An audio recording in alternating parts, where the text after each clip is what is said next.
Okay. Hopefully it's not screwing up too much. It says we have a 5-second delay, so that's all right. Let me turn this baby off. All right, there's me. Hopefully this is all right. Cool. Cool. All right, just let me know in the chat because it'll have a bit of a delay. Just let me know when you can hear me, and we'll just start rolling, man.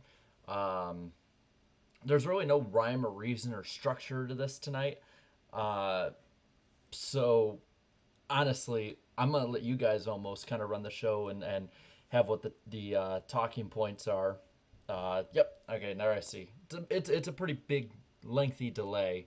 Um, for some reason, there were tons of drop frames right before I turned off just the little thing on there.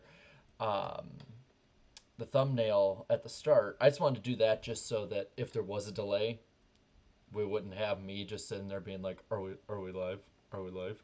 Um, so yeah, um, I'm just looking at the chat. I love some of the different questions and different subjects y'all have in there. Like the Daytona 500 streaker one.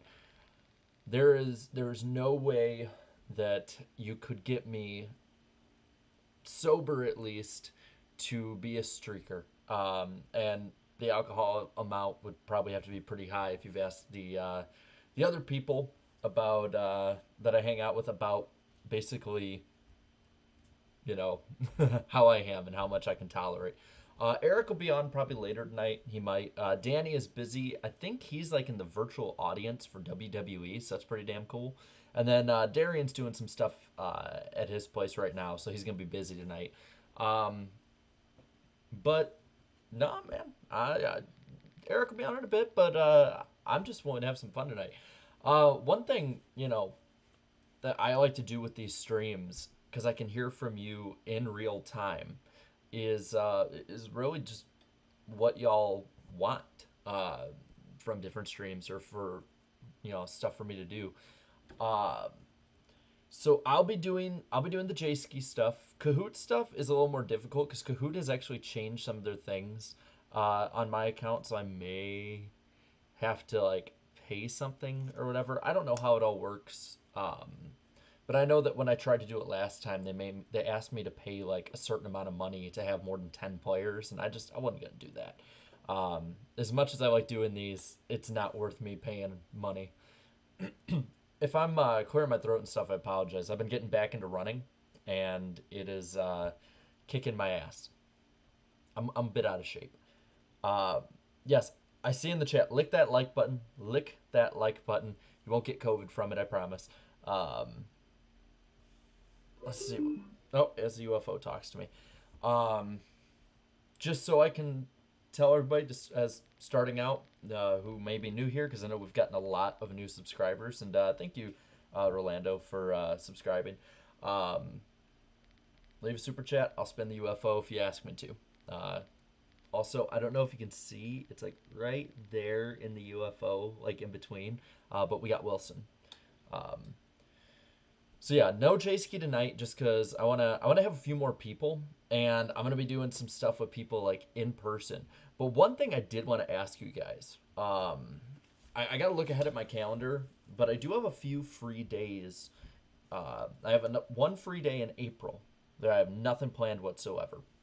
Um, but I'm looking in May, and I actually have a couple free days in May, and I was wondering if you guys would be down if I went out to, and I'd probably have to plan in advance and test some stuff out, but I would want to know if I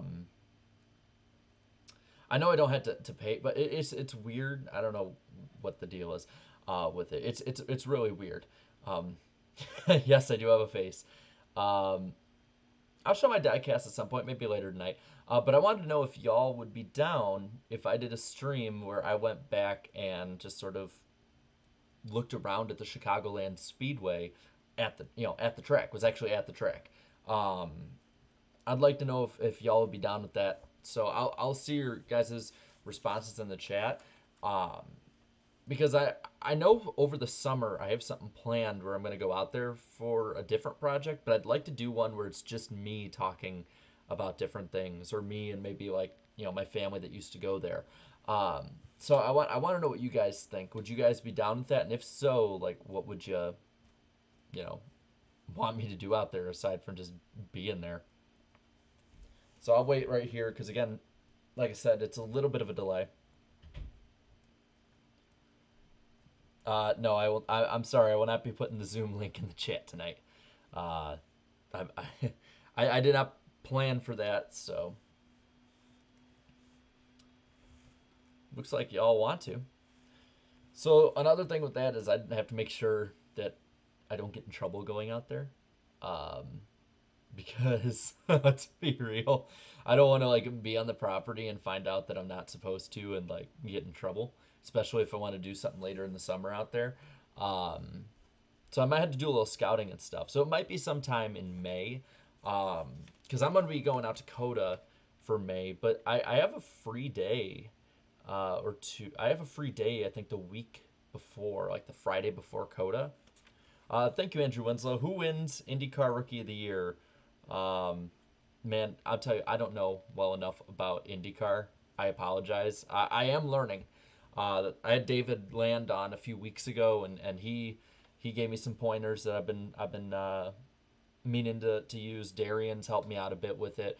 Um, I hopefully we have Colton Hurd on the podcast again later this year, the way we did last year. Um, so I could probably, if we have him on, I'd love to learn from him firsthand about it. But I don't know enough about IndyCar at the moment to answer that. But I mean, based on testing speeds, it ain't gonna be Jimmy Johnson, I don't think.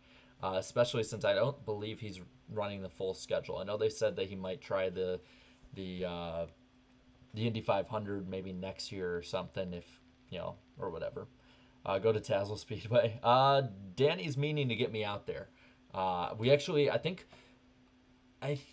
we might try and go out there at some point over the summer. I'm not sure. I know this summer I'm gonna be doing a lot of stuff at a lot of races and being live. I want to do a lot of live stuff at the track on race weekend again. And as soon as they let me back in, I am totally gonna see about getting my own hotspot, getting some chargers, getting some stuff ready, and streaming, maybe from the garage, same way that like Eric and Darian did back at Las Vegas. I believe it was last year. Feels like a lifetime ago before COVID. Um, Way too early Truck Series championship for. Oh man, Ben Rhodes I think will be in there. I personally think he will. You can't count out Crafton. John Hunter Nemechek, and then I'll just leave a wild card for the last one because I feel like that's how it always goes. There's always like one in there that you're like you didn't expect being in there. Um, we all know it'll be Cody Ware. Yeah, Cody Ware. He's definitely everybody's favorite driver right now.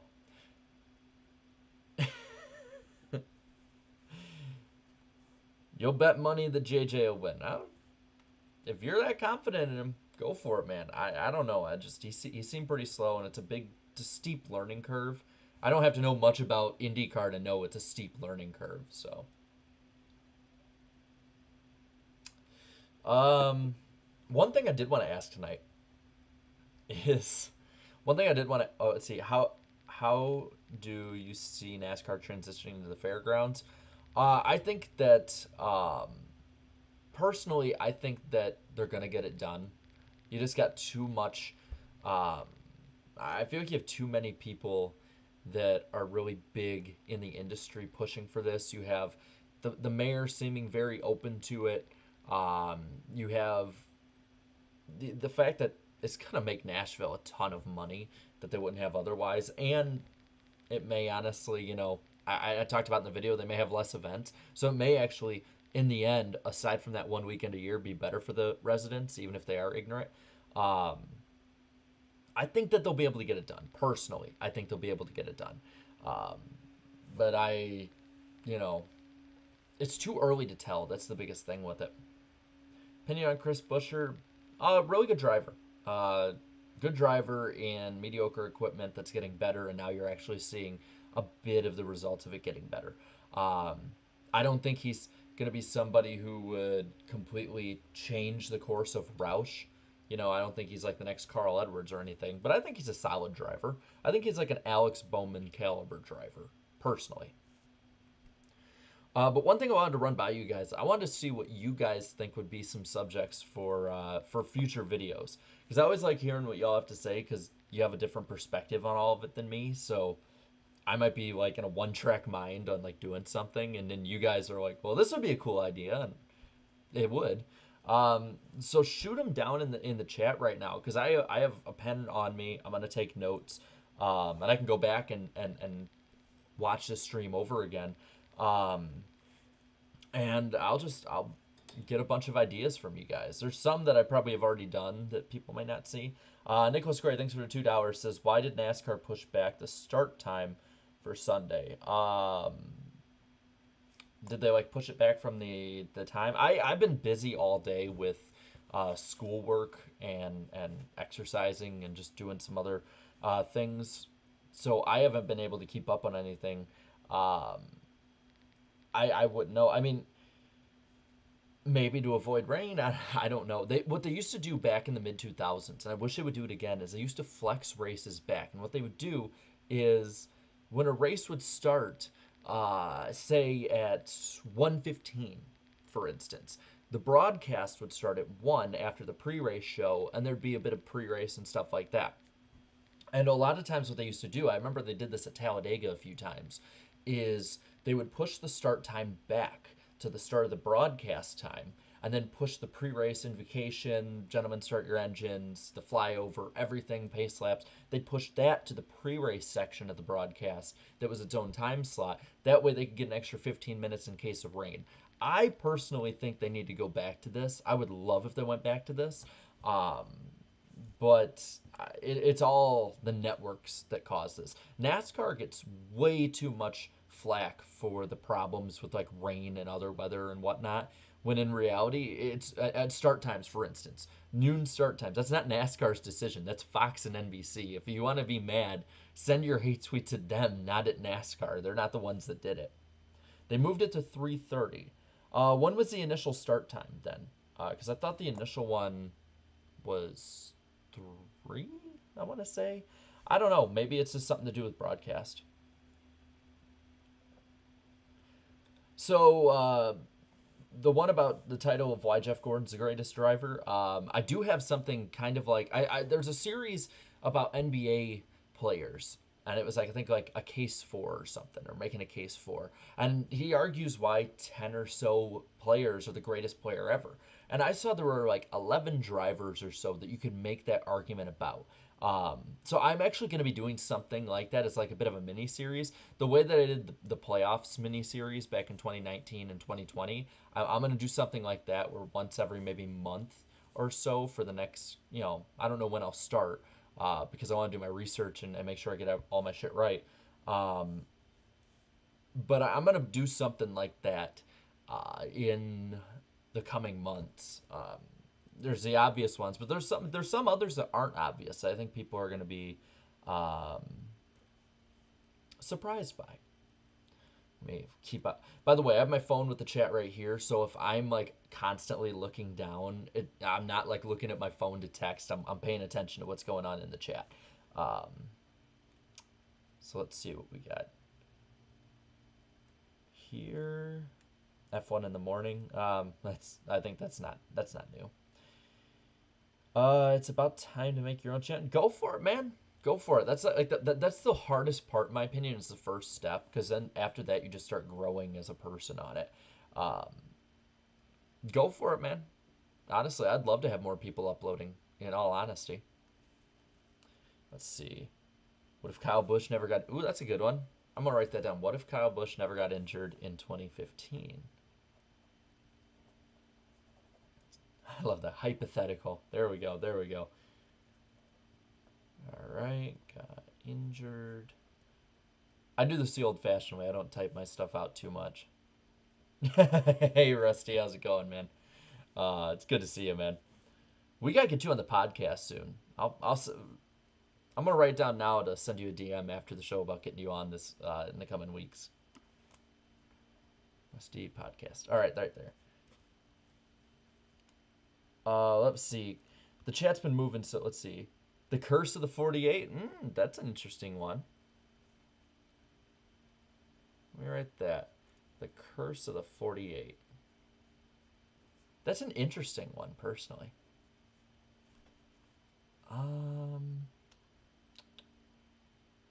When did I start watching NASCAR? 2005, Daytona 500. One of my favorite races ever. What is the classic car I have?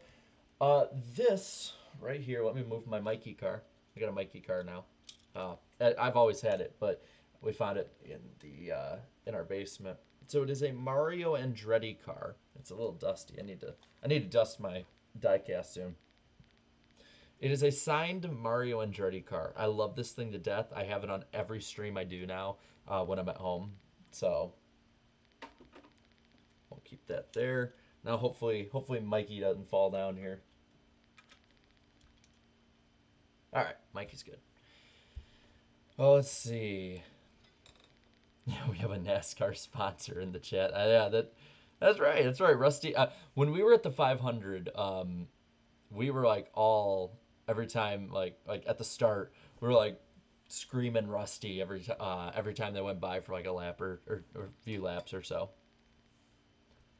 Oh, that's a good one. Dale Jr.'s winless drought. That is such a more complex story than people give it credit for. Like the stat book is always going to have that as like, oh, this dude couldn't win for 4 straight years. But man, there were so many times in 2008, 2009, 2000 and 2011 and early 2012 that he could have won.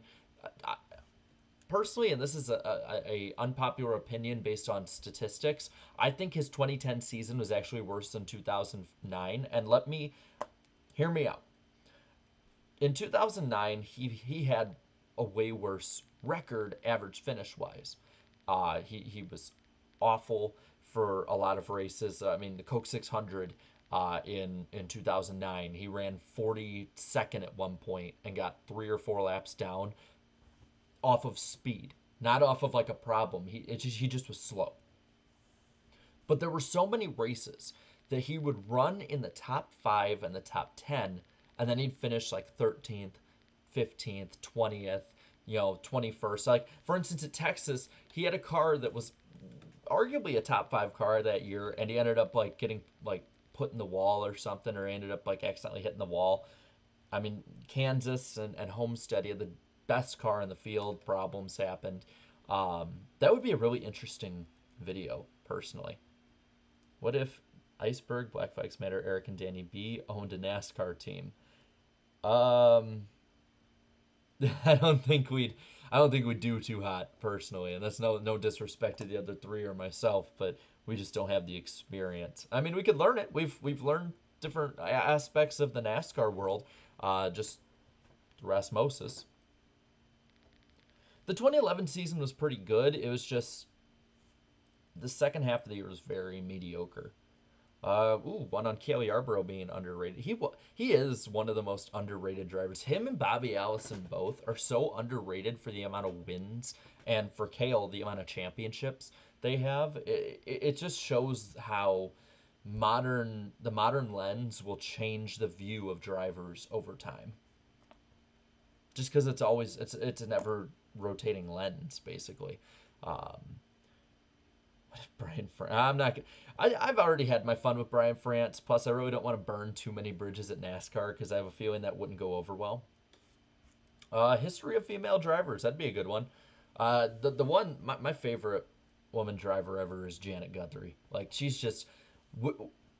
When you look at like what she had to go against at the time, and this is no disrespect to any other woman that's come into NASCAR, but you look at what she's had to go against in that time period, she is just a straight up badass and is way more talented than the statistic book will show. Yeah, I think I can do that. Let's see. There we go. I actually have a video about the SRX. I see that someone asked about that. I have a video about the SRX I'm working on for next week. Um, it's positive in a lot of respects, but there are some questions I have for this league. I see so many people are not asking some of the tougher questions about this, and there's so much stuff we just don't know about the SRX right now, and I think that's a lot by design, but in some ways it goes really it really hurts it.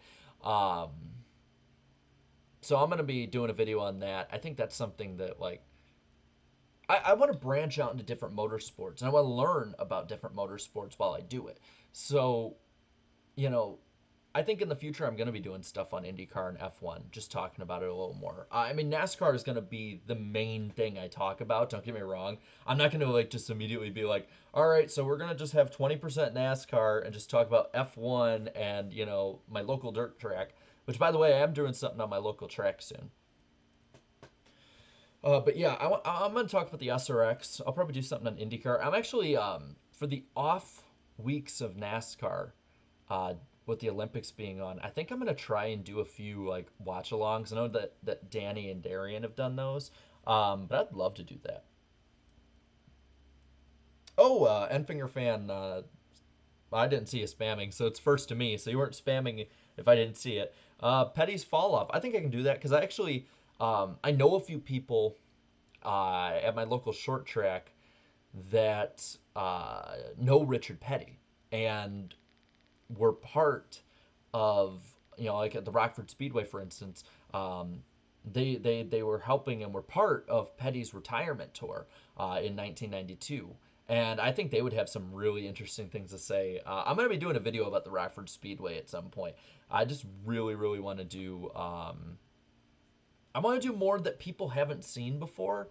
The problem just is with the algorithm. Like if people don't, like the thing that a lot of people don't understand about YouTube is that if you have videos, like if you have a one video that fails, like for instance, I get between like 15 and 30,000 views in a video. But if you have like one or two that aren't too hot, the algorithm really doesn't hurt you that much. But if you consistently bomb, uh, the algorithm will punish you. And it's not to say I'm going to do everything just for views, because like I said, I am going to do these subjects. I just need to space them out so that more people can see them. That's just the biggest thing. You have to always balance content to like what the algorithm wants. It's a tightrope, but I will be doing these at some point. Um, what if Ernie Irvan never got hurt? I like that one. Ernie Irvan, that 90, was it 94 he got hurt? Was it 94 or 93? I don't know. Your comment just left for a minute. I'm trying to get all these. Like I said, I will go back after the fact and watch this stream to see what you guys are saying, because I want to make sure that I'm not just skipping over. I want to make sure that I'm not skipping over some really good ideas if I don't see them, just because there's so many good ones that are there. Um, let's see. How's it going? It's going good. It's going really good. Do a video on the history of the YouTube community for NASCAR to its present form. I get enough crap from people all over the place, and people think that I have a big ego. I'm not gonna do something like that. I might do a stream talking about like myself and like how I got up and how I think that people could learn from stuff if they want to jump in. Um, but I am not doing that. I'm sorry. I already have a hard enough time explaining to people I don't have a big ego. I don't want to give them fuel to the fire. Idea. What if Jeremy Mayfield didn't have his personal issue? Um, you know, I was thinking because Jeremy Mayfield and I follow each other on Twitter, and I was thinking for the IRL stream down the line, I would love to just do a one-on-one with Jeremy Mayfield at some point. Um, and just go over everything from his point of view. Because like no major outlets, and I'm not saying I'm a major outlet, but no major outlets I ever seen do something like that for him. Or not for him, but just cover his story in that way. And I'd love to do that. If anything, I'd get somebody that was like around in the 90s who saw his entire career. Maybe like Slap Shoes or someone. I don't know. Like, I'd have to poke around and see who would be willing to. But no, but I want to talk to Jeremy Mayfield at some point. Maybe get him on the podcast at some point, because he seems like a good dude. Like, if he did have problems in the past, he's definitely overcome them. And if he didn't, I would love to hear his perspective on what happened. Um, 94. Okay, okay. Thanks for letting me know, Isaac. Um, let's see. What? I'm cool with Jet. I don't know what's up there. Yeah, Jet and I are cool. We go on like meetups together and stuff. Like when all the YouTubers get together, he's part of it. So there's nothing wrong. Um, Slap Shoes. I thought Slap turned. He's either 29 or 30. But he remembers a lot from back then. Brock Beard, yes, that would be a good one. I've actually been talking to Brock about something recently, so that's pretty cool. Pretty cool stuff we might have. It involves the podcast. I can't really say too much about it because if it falls through, I don't want everybody being like, "Hey, what was that thing that you were talking about? That was gonna be so cool." Um, let's see, history of Hot Wheels and NASCAR. That might be an interesting one. I'd have to look back at that one just because, again, I wasn't around probably at the start. Mayfield is 50. Yeah, Mayfield wouldn't be coming back to NASCAR. I mean, he seems to be the perfect age for the SRX at this point. You know, that seems to be like an old person racing league in a lot of ways.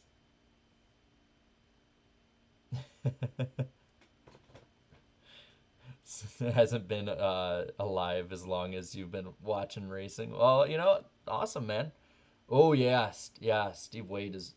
I was on the Scene Vault podcast last year. I can't remember when it was. It might have been in the spring or summer. I think it was early summer. But I was on with those guys at Scene Vault, and it was so interesting to listen to them, man. And I followed them on Twitter. Um, when I, you know, I think when I get out of college, I would love to, because I'm getting out of college pretty soon. Um, I'd love to do like a collaboration with them at some point, like make it something really really big. I think that would be really fun. Scene Vault is very underrated. They're on YouTube. If you just don't want to listen to them on podcasts, you should watch or subscribe to their channel. They're really really they got really really good stuff. Missing Rings, Rusty Wallace 93. I'm mostly done with Missing Rings. It's something I'll do maybe like once every 5 or 6 months. Um, but I'll keep it in the back of my mind. I'll keep it down. Um, no, the thing with Missing Rings is just I got too repetitive as a creator. The same way that the playoffs videos did. They just got too repetitive over time. Whereas while I might be doing some of the same things uh, now when it comes to like production and making different things, um, at the same time, there's different subjects that I'm talking about. So like like I'm saying, I'm talking about the SRX. I'm doing one this week on the 2010 Aaron's 499 that I'm really gonna like. I'm personally really gonna like making that because I have that recorded on my TV, so I can just sit out there on the big TV and watch that race. Um, so, oh, 1 second, I'm still gonna. On the podcast, you talked about not having a favorite driver and rooting for good stories. Maybe you could make a video on that. Yeah, I would love to do a video on. I don't know how to word it. That's my biggest problem on it. I don't know how to word it. Is it like just sort of the homeless fans, basically? That's my question. I wouldn't know how to title it, but I'd love to do something on fans without a favorite driver.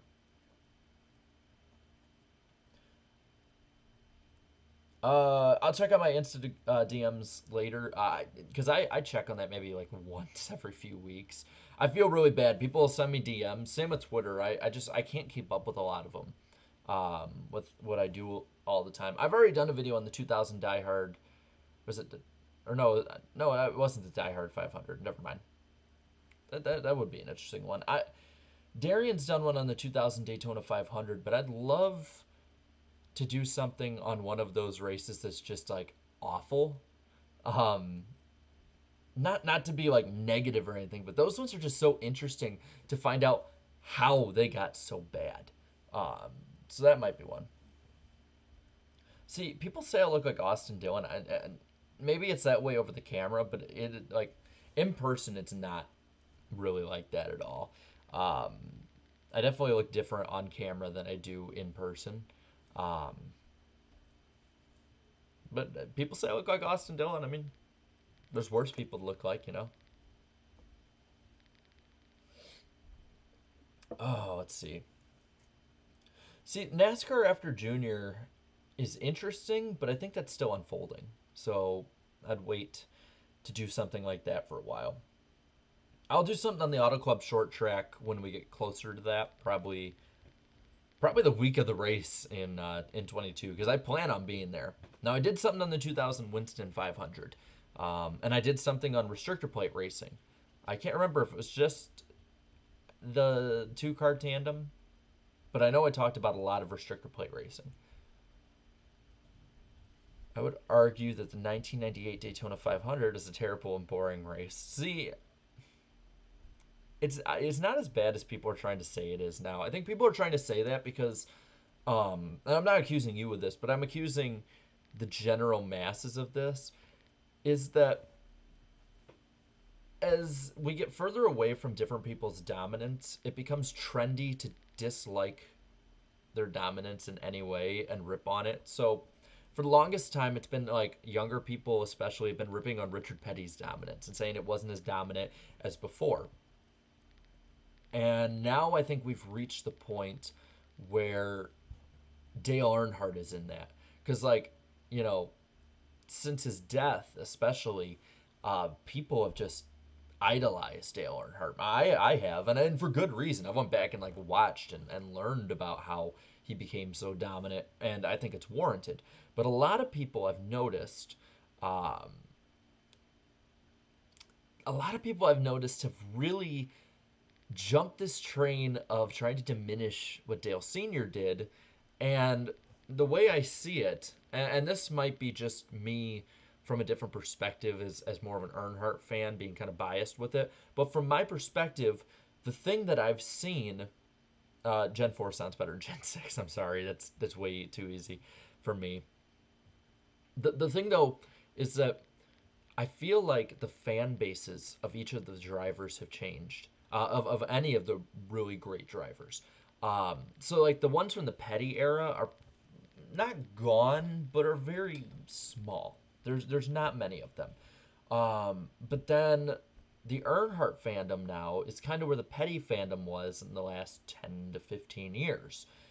And now the Jeff Gordon fandom, in my opinion, has kind of turned into the way Earnhardt fans were. Very defensive about their driver, very aggressive about, putting stuff out there about him. He's like a god to a lot of people. And I think over time, as the Earnhardt fans sort of fall off over time, Jeff Gordon is going to move into that area. There's going to be, I swear, in the 2030s, people are going to start saying how Jeff Gordon wasn't as good as people say he was, and it was Jimmy Johnson.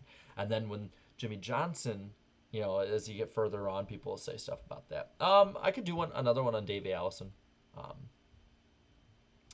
but that's just my perspective on it. I think it's just, again, the Overton window continues to shift over time, and as time goes on, I mean, you never hear anything about Ned Jarrett, and he's one of the best drivers ever. I mean, you look at his statistics, and he stopped racing in the prime of his career. Um, so, yeah.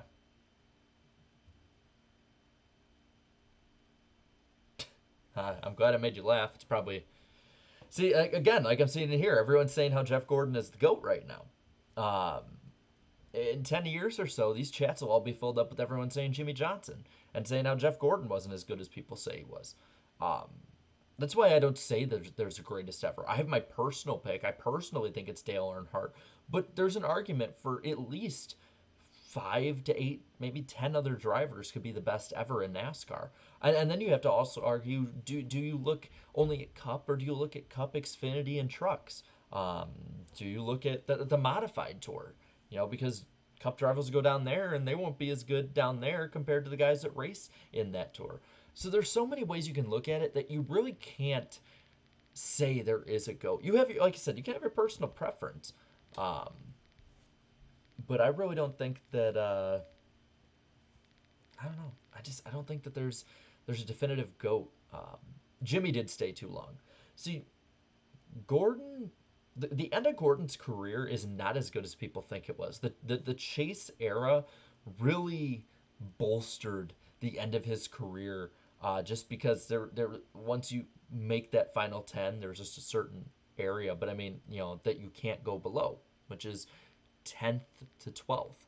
Um, but if you look after his crash at Las Vegas, Jeff Gordon was winless in 2008, had one win in 2009, but was incredibly consistent. Was winless in 2010, did pretty well in 2011. I'll give you that. His 2012 and 2013 seasons weren't that good. In my personal opinion, he did not deserve to be added into the chase in 2013, and NASCAR only did that because of his immense popularity. If that situation happens all over again, and instead you substitute Jeff Gordon's name for, let's say, Paul Menard, they're not going to add Paul Menard in. They're not going to add an extra man in. Because if you look at Spingate overall, and I'm doing a video on this at some point this year, MWR didn't break any rules with Spingate. It was dirty as hell, but they technically broke no rules. So I feel like NASCAR's penalty was really just kind of, I mean, a little bit out of spite. They played the system right. Um, so, what's your opinion on Nashville Super Speedway? See, the thing with Nashville Super Speedway that's kind of getting on my nerves is that people are already writing it off before we even get there. Um, that's the thing that really pisses me off about how fans are about it. Like, people, well, of all the new tracks, people are excited about the Indy Road Course because we're off of the oval layout. They're happy about Road America. They're happy about Coda. You name it. But it's like, it seems like the Nashville Super Speedway has kind of been brushed off, you know? Let's see. Hold up. Is that a Walking Dead Clementine? Yes, it is. Still not bitten. Oh, let me see. There we go. Yes, I'm a big fan of Telltale's Walking Dead. Yes, exactly. People overlook the Jarretts. Um, oh yeah, Jeff Gordon's SNL. Yeah, I should probably do that one. The problem is I just don't want to get copyright claimed if I use like a morsel of their clips. Don't do indie road course. I think David and I talked about this when I had him on a few weeks ago. Um, but I don't think NASCAR belongs at the Indianapolis Motor Speedway, personally. I really don't. Um, I just think that it was fun at the time, but it's really, for a series as prominent as NASCAR, do have, while some good races, a generally looked at embarrassing history at the track. It just kind of is like coming into somebody's house and, crashing drunk on their carpet. Like just passing out on their carpet, you know, like that's the equivalent to me of it. The IndyCar in Indianapolis have this rich, great history of just elite level racing with one of the best shows on the planet. And this is coming from a NASCAR fan. The Indianapolis 500 is so damn awesome as a fan to watch. It's timeless in a lot of ways. Aside from last year with no fans, and this year probably with 25% fans. But I won't get into that argument because I've seen where that leads. Um, but no, I don't think they should be there. I think it's kind of an insult to the history that they've already had, and even beforehand, the racing wasn't good. That's the thing that sucks. Um, if anything, I'd love to have all three series at IRP. You can have the Indianapolis racing tradition, but have it at a great track. Have it at a short track. or a generally short track. I don't know. Is IRP's under a mile? Um, I personally would want that. I might go to the Indy 500 next year. Everything should be open by then, I would think. I would love to go to the Indy 500. I'd love to. I'd love to cover it from the perspective of a NASCAR fan. So yeah, that's kind of what I'm thinking, Fish. It's like sending Indy cars to the Daytona road course. Of course, I think that would be really dangerous. I think they'd get really fast, um, probably faster than most people's comfort level. I've said this one a lot, but I always love telling the story, so I'll say it again. How did I get the name the Iceberg? So it was originally a nickname I got when I was like 13, maybe 14. It was like right before I went into high school. It might have been when I was in high school, but my football coach couldn't remember my name. He was like, he could remember the Berg part, but he could never remember my name. And so he finally he's like, I think I was sick or something. I had a cold, and so he just started calling me Iceberg, and it just stuck from there. Um, so around 2015, I think I was a junior in high school. I made this channel with no plan whatsoever for it. I made this as literally a throwaway channel that I could put my old concert videos on. So like they're all privated now, but I can go back and watch the videos I took in 2015, 16 when I was at like Rush and Iron Maiden concerts and Avenged Sevenfold. Um, but I really didn't plan to do anything. And then like at the end of 2017, when Junior retired, um, I thought I'd give it a go. I thought, what the hell? Nobody's doing. At the time, I just wanted to do the podcast. It's like no one's doing anything live on YouTube right now. I might as well jump into it. And then from there, everybody kind of knows the rest of the story. It just all built up from there. What about the Milwaukee Mile? Um, I would like that personally. I only live 90 minutes away from the Milwaukee Mile, if that. Um, Only an hour actually. Now that I think about it, so I'd be down with that. It's just a matter of how much people pay, how many people come, all of that. Gian, I don't want to make them public just because, um, well, they're blocked because of copyright. I can watch them, but nobody else really can. Um, I wish I could. Um, I took a video in 2016 or 17 at the dirt race at the Rockford Speedway, and there was like 2 seconds of an AC/DC song in it, and it blocked that video and another video that had like 2 seconds of a song in it across the world. So like I said, I can watch them, but nobody else can. Not much. Meme Racer. And I'll reiterate this for people who've jumped in because we had some more people jump into the show as we've went on. I'm just asking what videos you guys would like me to watch or not watch, make um, over time. Just giving me subjects. Uh, I'm gonna start doing videos on like how good was this driver. I don't like doing it on active drivers, so I might not do it on Ryan Newman, but I'll do it at some point on somebody moving forward. Let's see. Did your NASCAR fandom ever take a dip? It did for me in 2009, 2010 for various reasons. I got back into it in 2011. Hey, what's up, Michael? How's it going, man? By the way, if you aren't subscribed to Michael Roots, Roots did not pronounce it how Darian does. Um, Subscribe to him.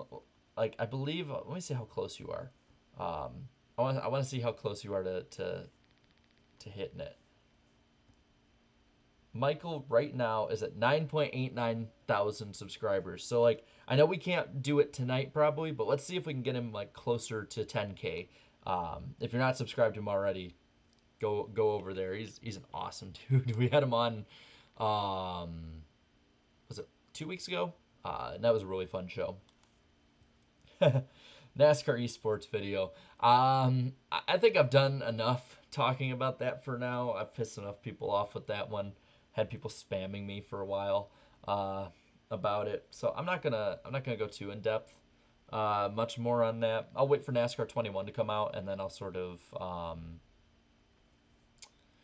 I'll judge it from there. I have high hopes for NASCAR 21 though. I've heard some stuff about behind the scenes with it, and it sounds like it's just a rebuild from the ground up. So the way it's a revamp for that game series or the company, it can be a revamp for me trying to get back into it. But I will never willingly play the Heat series again. That's for sure.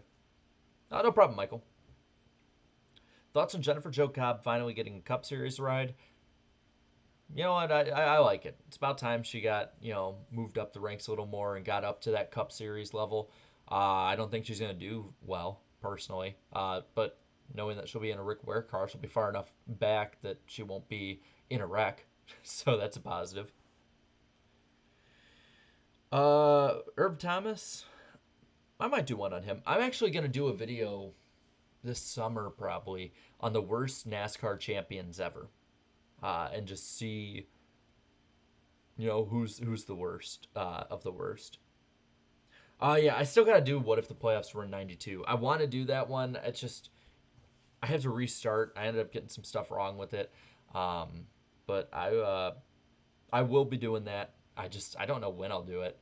I'll do it when I have a chance when there's not so much stuff going on, because a lot of my videos I try and keep relevant to what's going on in the modern day. So that might be one of the videos I do in the off weeks for the Olympic break.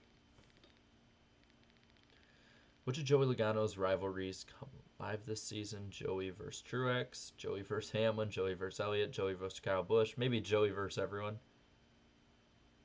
Yeah, JC, I'd say Heat 4 was the only one that I thought was passable as a game. It wasn't immensely broken. I know I've talked to a few people who still play Heat 5, and a lot of them have even told me that like Heat 4 is better, which makes me laugh because it was kind of a copy and paste in a lot of ways. It seemed like top 8 best abandoned speedways. So I might not do 8, but I'll do best abandoned speedways. I will not get in the way of what Slap's doing though.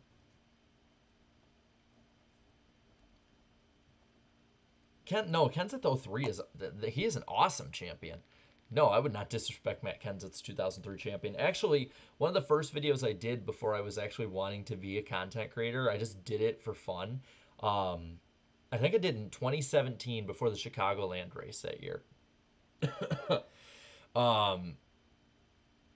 And I basically defended why he deserves that championship, because a lot of people at the time, with the playoffs going on, were saying that like he didn't deserve it, and he's the reason we're here, and he got that.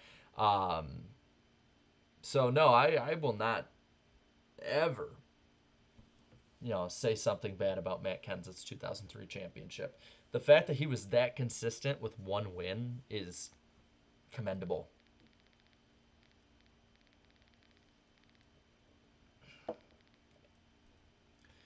Do one on Jeff Fuller. Didn't Brock Beard do one on him?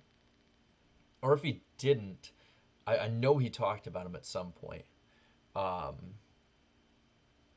Brock's awesome. Like he is honest to God, probably the most underrated person in this community. Him and then Tyler we had on this past week, tight end loose off, and same with Five Wide Sports. Those guys are awesome. Last night while I was doing some homework for one of my college courses, I actually had on a bunch of Five Wide Sports videos. I love those guys' stuff. How's it going, Lucas? It's good to see you. Okay. Yeah. I don't know what you're sorry about, Isaac. Honestly, like, nah. No. I'm not offended in any way or anything. It's no need to be sorry. Top 3 favorite NASCAR video games. Well, they don't have to be necessarily good for me to like them. Just my personal preference. I love NASCAR Inside Line for the paint booth. I love the paint booth in that. I hope NASCAR 21 or maybe 22. I know that they haven't said anything. I don't think too much about it. I love that. And then Total Team Control. I love that feature, and I like that game even though it has some problems. And then of course Thunder 04. Those were the ones I played a lot. Can you get Emp Lemon? I could talk to Emp. I can see if he'd be willing to. I'm not going to push him too much on it because I know he's not a NASCAR YouTuber. I know he might not be as like in tune with everything going on with the sport in the modern day. But I'd love to talk to him. I'd love to pick his brain personally. He seems like I mean, he just seems like a very intelligent person overall, very well versed in his history about any subject he's talking about. So, yeah, I'd love to talk to him. I'll send him something over at some point. It's just a matter of like when I have time to, because over the weekends now with being in the media center, uh, it's actually harder to find time. Oh, hey Eric, I didn't think I'd see you in the chat today. So my cousin's in the chat. That's pretty cool. I apologize if I didn't see this until way later than when you sent it. There's a bit of a delay going on with the stream right now. Early prediction: Truex wins the championship. What do you think? I think that is a very good pick. I mean, I think it was like after the seventh race every year since they put in the playoff format. I think that they've all made the final four or something. There's some stat like that, and Truex was definitely in there. Thanks, Eric. I swear, if I ever get my cousin Eric and then Eric Estepp into the same room together, I'm gonna be like, Eric, what do you think about this? They'll both be like, what? And I'm like, ah, crap. Deegan ain't gonna win. I don't know. It's still early, but she's definitely going to have to. She's going to have to up her performance soon. There's with the hype train that she has and the expectation she has moving forward. There needs to be an uptick in performance. Not an uptick, just an increase. There really needs to be that. Do you think Dale Jr. will start a Cup team? Maybe part time. Do you think Deegan is better than Decker? Personally, I do. But if she continues to perform this way, I don't think that she's the elite level driver that people say. She's a great driver. I think that early on in her career proved that, but she definitely has hit a bit of a flat line so far with her improvement. But a lot of drivers have done that. Truex, when he went up to Cup, it took him, God, almost a decade to become a elite level driver. Now, I'm not saying she's Martin Truex Jr. by any means, but I think that she still has time to improve. I think that we shouldn't jump the gun just yet. We had the same thing with different drivers who've moved to Cup, Xfinity, and trucks in the past, and they move to a different series or a different team, and they do better. So, I guess I could do. What if there's a lot of people? What if so and so didn't get injured? What if Marlon didn't get injured?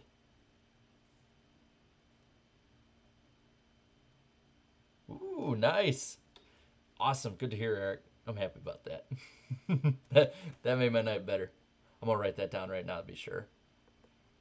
Home June. Decker's. I wouldn't say that. Danica Patrick is a lot better than people say. She just wasn't good in NASCAR. She was good in IndyCar. But, I wouldn't say good, but she was definitely a talented IndyCar driver. But I think that going to NASCAR really hurt her legacy as a driver to the majority of American racing fans. Yes, yeah, Jennifer Jo Copp's going to be racing a Cup. I'm happy about that. It's good to see her get a good break like that. Thanks for that. It's such a nice beard. I like that. I'm actually going to be trimming it soon. There's just these little things down here kind of get annoying. I'll keep the front longer though. Makes it still look good. How do you think Natalie Decker will do at Talladega? She's done all right in the draft before and just got caught up in wrecks. I can't blame her for that. I think she'll do okay. If she stays out of trouble, she'll get a top 20, no problem. Sorry if it seems like I'm spamming. No problem. No problem.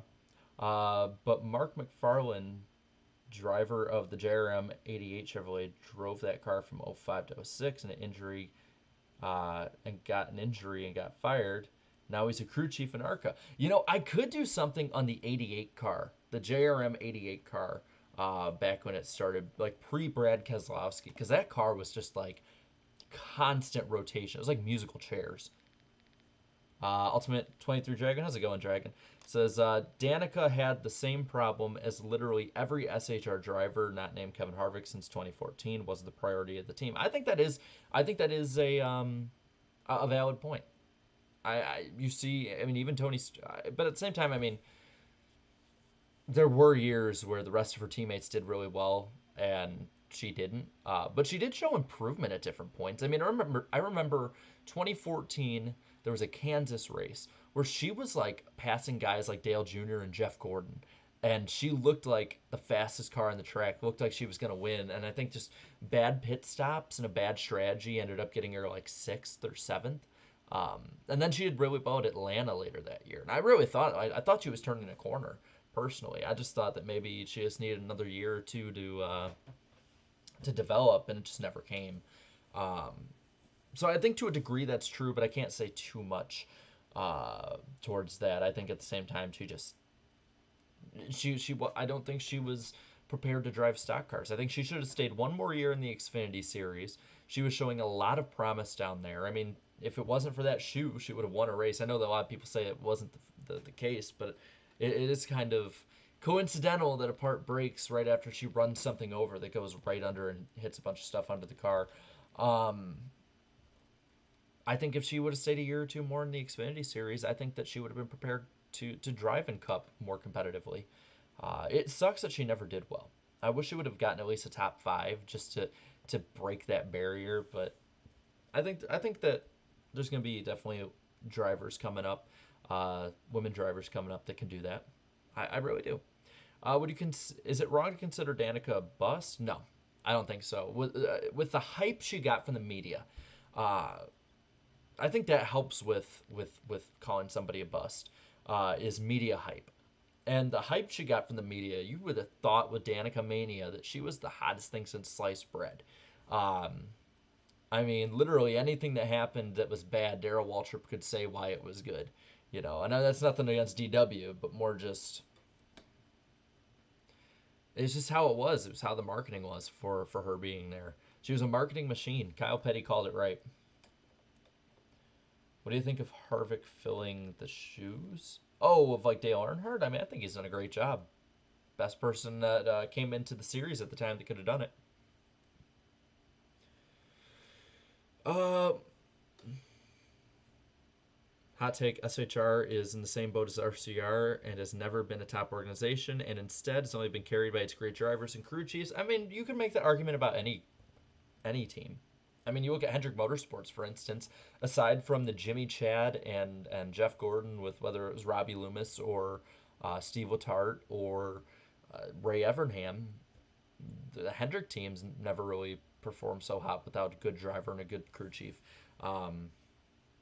Now, I would say that you could also argue, I mean, Casey Mears in 2007, after a horrible start, was one of the best drivers in the field after that, so I can't say too much about that. But, I mean, you could make the argument either way about that.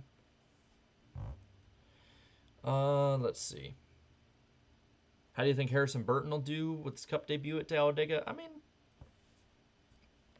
it's Talladega, so it's not like you can really screw it up too much as a driver, unless you like Kevin LePage the field. I think you'll be okay. He was called to drive the 30 car. Yeah, he was supposed to drive the AOL car, but just got sort of put up there. I think the hype for Danica was different just because the entire coverage for Fox or ESPN or even TNT was just centered around Danica Patrick. Whereas someone like, Montoya, I can see a little bit too, was kind of like that. But Hornish, Franchitti, and Carpentier did not have the same hype as Danica Patrick. I mean, Danica Patrick is a worldwide known person. The hype, just because of her fame, was deserved. But, I mean, Danica Patrick, when she came into NASCAR, for a lot of people who might have not been watching at the time, there were real questions when she came into Cup of whether she would usurp Dale Earnhardt Jr. as the most popular driver. Ultimately, it never happened, but she was always the number 2 or 3, or she was always in that top 3 to 5. But her hype definitely was more than anybody else, in my opinion. Kevin LePage, my 10 years. Oh, nice job, MV, Your Honor. Graduated from high school, and you might actually have a real kind of graduation this year, unlike last year's class. Um, I know my brother. I felt bad for him. He basically got a drive-through graduation. I mean, it was no like the equivalent of a McDonald's drive-through for graduation. Any advice for trying to make NASCAR history lessons? Um, if it's videos, just find something you like to talk about and go in depth about it. Uh, Find, I mean, there's different apps you can use on your phone, on the computer that are relatively cheap or even free. Um, so it's not hard to get into it. It's just a matter of taking that step. Just take the step, man. Find something you like to talk about and talk about it.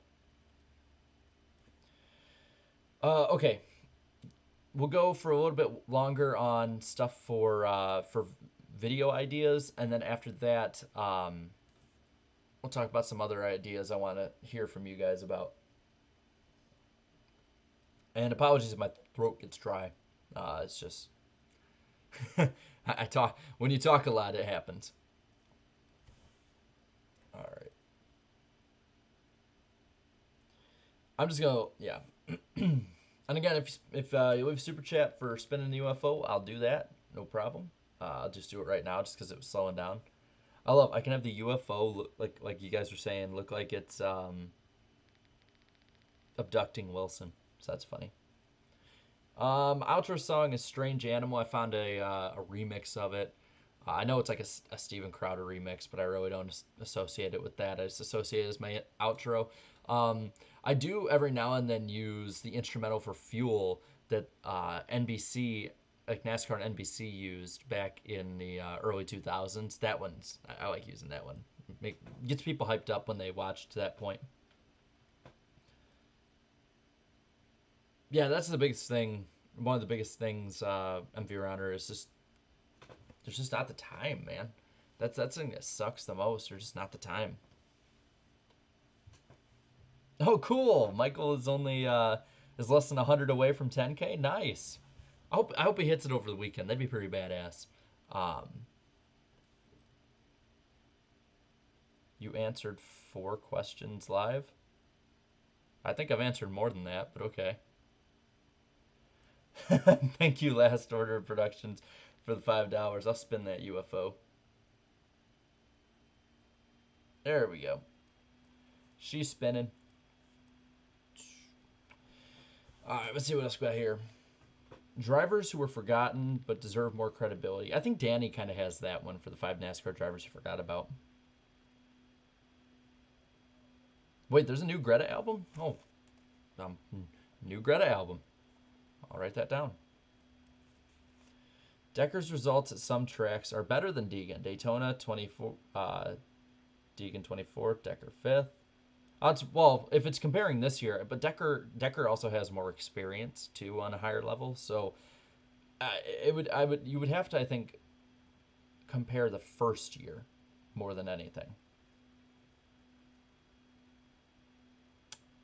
Roush 2013 to present, they have screwed everything in that organization. I think it's just that with Roush, the time has kind of left them behind. From what Mark Martin had told us last year, is just that uh, basically it's just that Roush was just incredibly old school about things, and I think over time has just sort of been left behind. Oh, let's see what else we got here. Let me just make sure everything's going good on this end. It is good. Awesome. Cubs or Sox? Cubs. I'll stick with the Cubs. I'm not. No way I would root for the White Sox. Though I do appreciate the White Sox fans booing Mayor Beetlejuice. She's spinning. That sounds like Danica's career. That's mean. Funny, but mean. Who is the best Grand Marshal out of these people? Kevin James, Matthew McConaughey, or Gonzo? I'll go Gonzo. Jarrett, where'd you get the UFO? I'm curious. I it's you can find it on eBay. They're relatively expensive. It's a Bluetooth speaker. It's why it talks so much. Um, but it's worth it, man. It looks cool. You can play music all the time on it when you're wanting to play music. It's worth it. Highway Star or Fuel? Fuel. Sorry, I'm more of a metalhead than a hard rock guy. There's always something going on outside of my house. Cubs, hell yeah. Yep, go Cubs. Let's see. Tigers haven't been good since 2015. What in Detroit has been good recently? I mean, let's be real. And that's no disrespect to anyone in Detroit, of just the city itself. It's the same way as the city I live in, just isn't good. Speaking of the Cubs, I hate the marquee network. Should have kept the games on GN and Comcast. Yeah, I agree. I personally, but again, I don't watch the Cubs as much as most people. I'm not like sitting here every single day watching a Cubs game. I'll watch one a week or so when I have time. Best Grand Marshal, Dale Jr. or Larry Mack? Dale Jr. That was freaking awesome.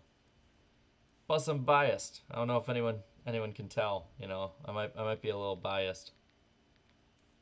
Why Dale Jr. become obsessed with the Wilson ball? Was it something to do with his father's death? You're the Junior fan, so you know more than I do. So his favorite movie is Castaway. Like, his favorite actor is Tom Hanks, and his favorite movie is Castaway. And I think at one point he said he was getting lonely in the car at one point. I can't remember if he was just, the crew wasn't talking to him or something about his dad. But the crew surprised him and they put Wilson in the car. And I don't know if it was that week or a few weeks after, he won at Dover after 9/11 and then at Talladega. And so that right there, Wilson back there, is that's what was in the car for the post 9/11 win. By the way, where's your Dale call? It's up where I normally where we normally do the podcast. Groovy Goose, thank you for the 199 super chat. Let's spin the UFO. What's your first race you went to? 2006 3M Performance 400 at Michigan. I went with my dad on Father's Day. It was awesome until the rain out, but it was fun. And I think we're having a certain person jump in here. Who I need to readjust the. There we go. He's in the dock. Can you hear me? I think you're muted still. There we go. There you go. Howdy. How's it going, man? Doing good. Sorry, I always have to adjust my lighting. We are live, correct? I want to make sure. Yes. So we can't say anything incriminating just yet. Good thing I put my shirt on before I joined. How's it going, man? It's going good. I'll admit I've not been watching at all. I was out, but I got home and I just figured I'd jump right in. I wasn't sure how much longer you'd be going, but yeah, just wanted to drop on by. I'll probably go another half hour ish. Sounds good. Yeah, I was getting their takes on what videos I should be doing, and then also just questions, and I've been going off on tangents. And the chat's going nuts. That's me on my streams, man. Just tangent. Yeah, I was listening a bit. I liked it. I was actually listening to it on my run today. So. Oh, that's good. I hope it inspired you to push that extra mile. Oh yeah. I went the distance, that whole 2-mile run that now kicks my ass because I'm a fat ass out of shape. I ran 1 mile today and I thought I was going to throw up. I don't know what the hell was wrong with me. Dude, I've been out of it for like consistently for about 8 months, and I've been getting back into it the last 3 weeks, and I'm like dying every run. Shin splints galore. Ouch. But you used to run like cross country though. You used to run like dozens of miles a day or a week. Yeah, wow. I used to be a marathon runner. Not anymore. Let's see. So the chat's like on a 15-second delay because for some reason my internet pooped out for the start of the stream and then came back. So everyone's going nuts. Let's see what else we got here. What was the best Winston Cup points battle apart from 92? Eric, would you say 2003? There was no battle that year. That was a slaughter. It was. I love people are like, what was only 84 points? It's like, yeah, it's because he like blew 2 engines at the end of the year. Yeah, literally, they handed him the trophy atop like a smoking car. Like, yeah, it was an ugly finish to what was otherwise a near perfect, consistent season. But best Winston Cup one. God, there's been a few good ones.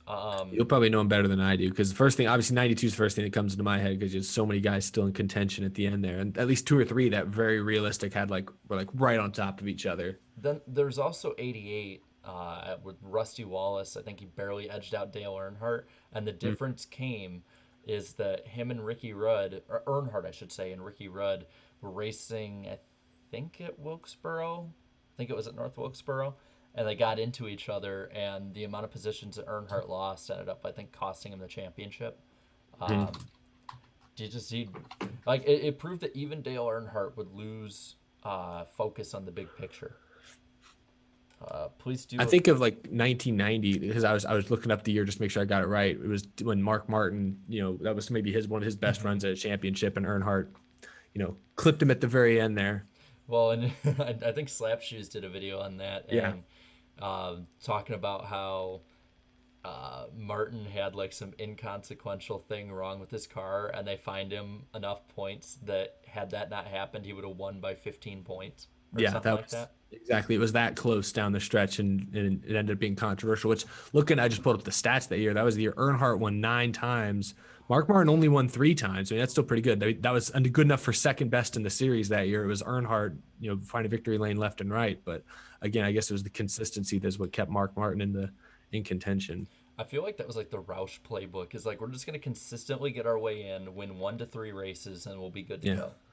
that really was. How many wins did Kurt Busch have? I mean, it was the chase, but how many wins did Kurt Busch have that year I want to in say '04? 3 or 4. I can check really That's what I quick. would have guessed. I feel like he didn't win like a ton or anything. No, Yeah, I three, know that four. like Johnson and Junior. I know one more because like Johnson won the most that year because he had 8, and I think he had like 3 or 4 in a row at the end of the season.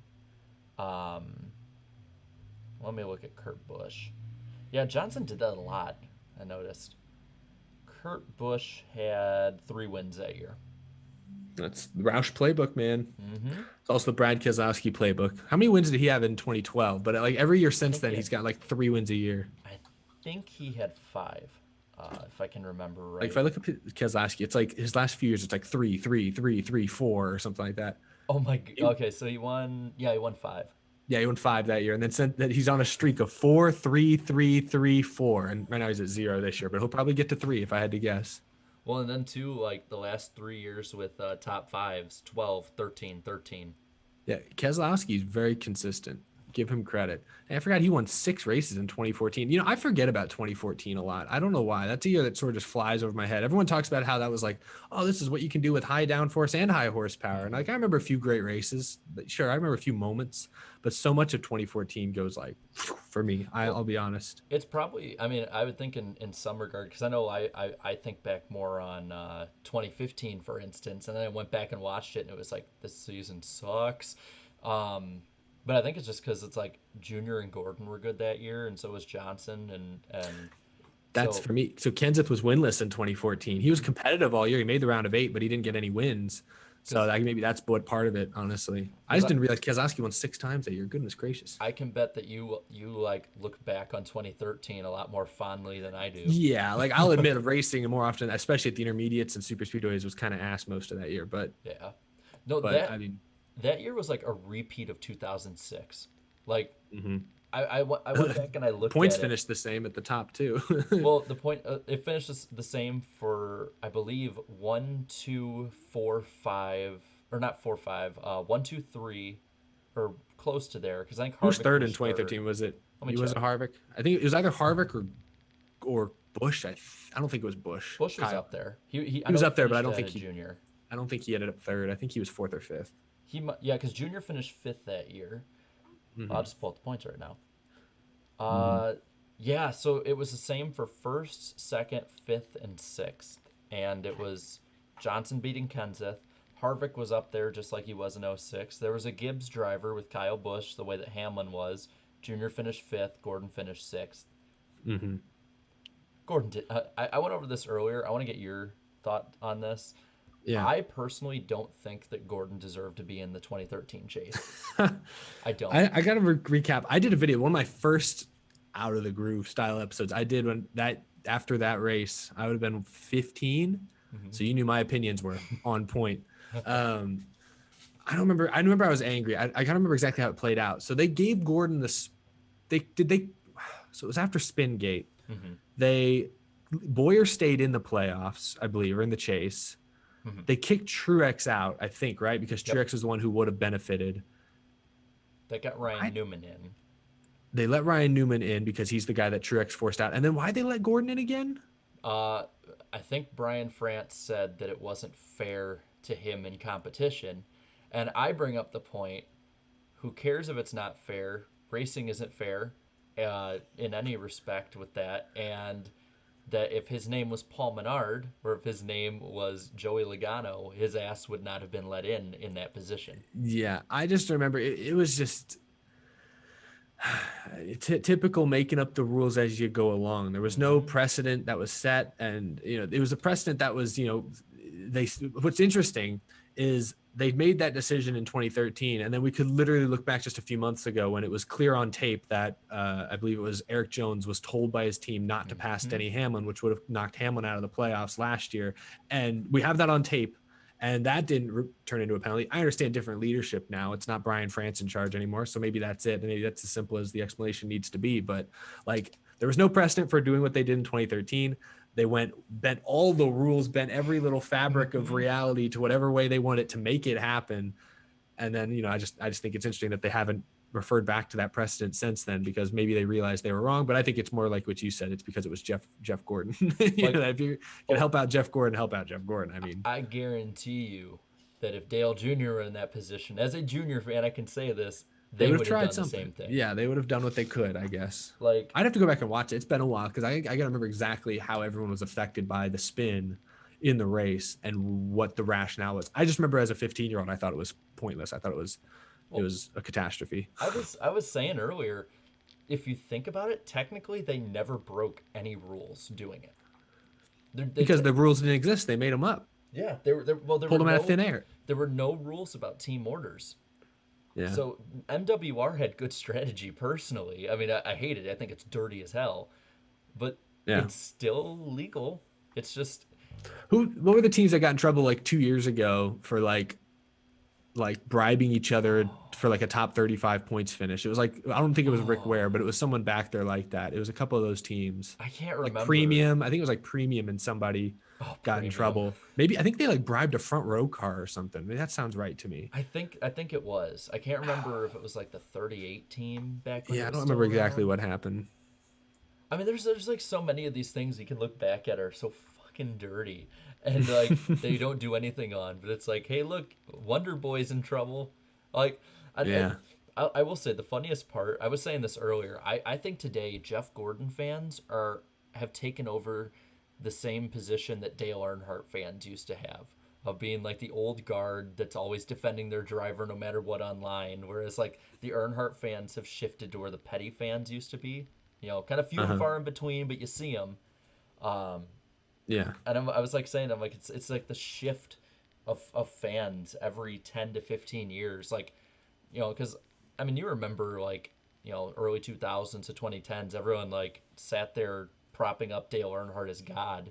And now it's more and more often you see people being like, Dale wasn't that good. Gordon was better. Johnson was better. Um, Yeah. No, I guess I don't have my ear to the ground on that as much as you did. I never got involved in those debates as frequently, but I've definitely seen it. Like mhm. for the longest time, like I think Dale Jr. got benefit of the doubt by just the average fan. I think for 10, 15 years there. I think now they've both been out of the car a few years, and people can kind of objectively, like if we all admit objectively, Jeff Gordon is better. That Jeff Gordon's the best of all Wait, are we time. I talking think. about Dale Senior or Dale Junior? Oh, I was talking about Senior. I was talking about. Well, I talked about senior, and then I was also thinking of junior. The last Oh yeah, because people did it Gordon's for better junior than as well, Junior. but even senior, well, yeah, I think even senior, it was kind of for 10 or 15 years there. Yeah, I was thinking when junior's out of the car as well, but even senior, those 10 or 15 years, obviously people weren't going to say anything bad about Dale Senior. You couldn't. But again, I think as the years, I actually think it helps that Dale Junior is out of the car for a few years as well. I think Junior now being in an analyst role, I think people are kind of been given the okay now to be as objective as they can. And I think Jeff Gordon was a better race car driver than Dale Earnhardt, but Mhm. I think there's a debate to be had there for sure. And people now are more willing to have that debate rather than just say good things about everyone Mhm. because they feel like they have to. No, you're right. I like this one. NASCAR All Out is in the chat right now, and he says, "What's worse, the 2013 Richmond race or the 2015 Talladega race?" The fall Talladega race or which Yeah, Talladega race? Yeah, the one at the end where Harvick yeah, I don't crashed the remember the field. spring race. Yeah, that the fall race.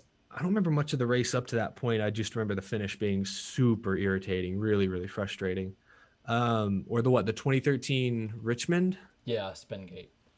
Oh, again, another one. I don't remember that race very well. I don't think it was a super eventful race. It wasn't. It The sucked. controversy afterwards. Yeah, which one? I guess the Richmond one led to more headlines. It was more widely talked about. The Harvick one, they kind of everyone just sort of ignored, which was honestly more annoying, to me That that they just pissed kind of me let that off. slide. That one see because it's like obviously as a junior fan I was mad in that moment, and as a Kenseth fan I sure bet you were probably upset that he missed too. But Yeah, yeah. it was Harvick basically getting away with it and then nearly winning the championship.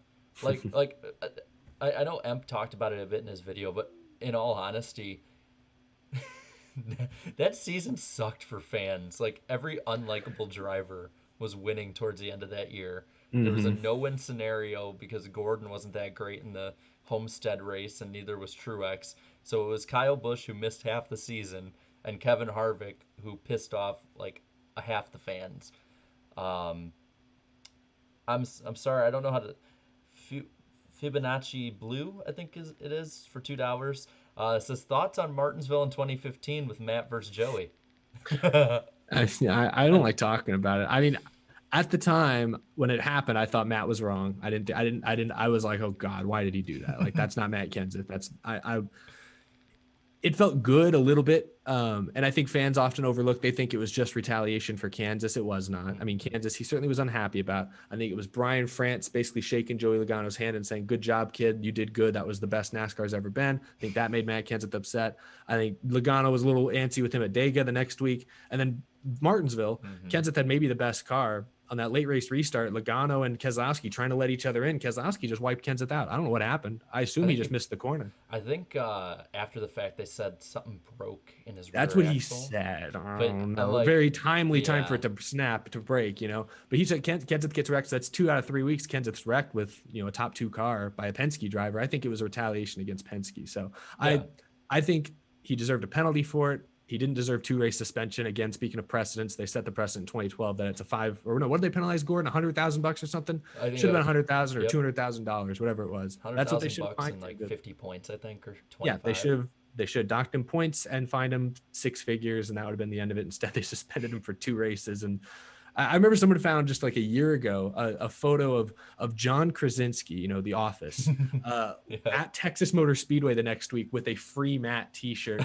Did that commercial with him like 10 years That's earlier. right. I'd never seen that photo until like a month, like a year ago, and that blew my mind. I don't know much about John Krasinski other than his work in The Office, but he might be my new favorite actor as a result of let that. let's get him on the podcast sometime. We can do Honestly, it.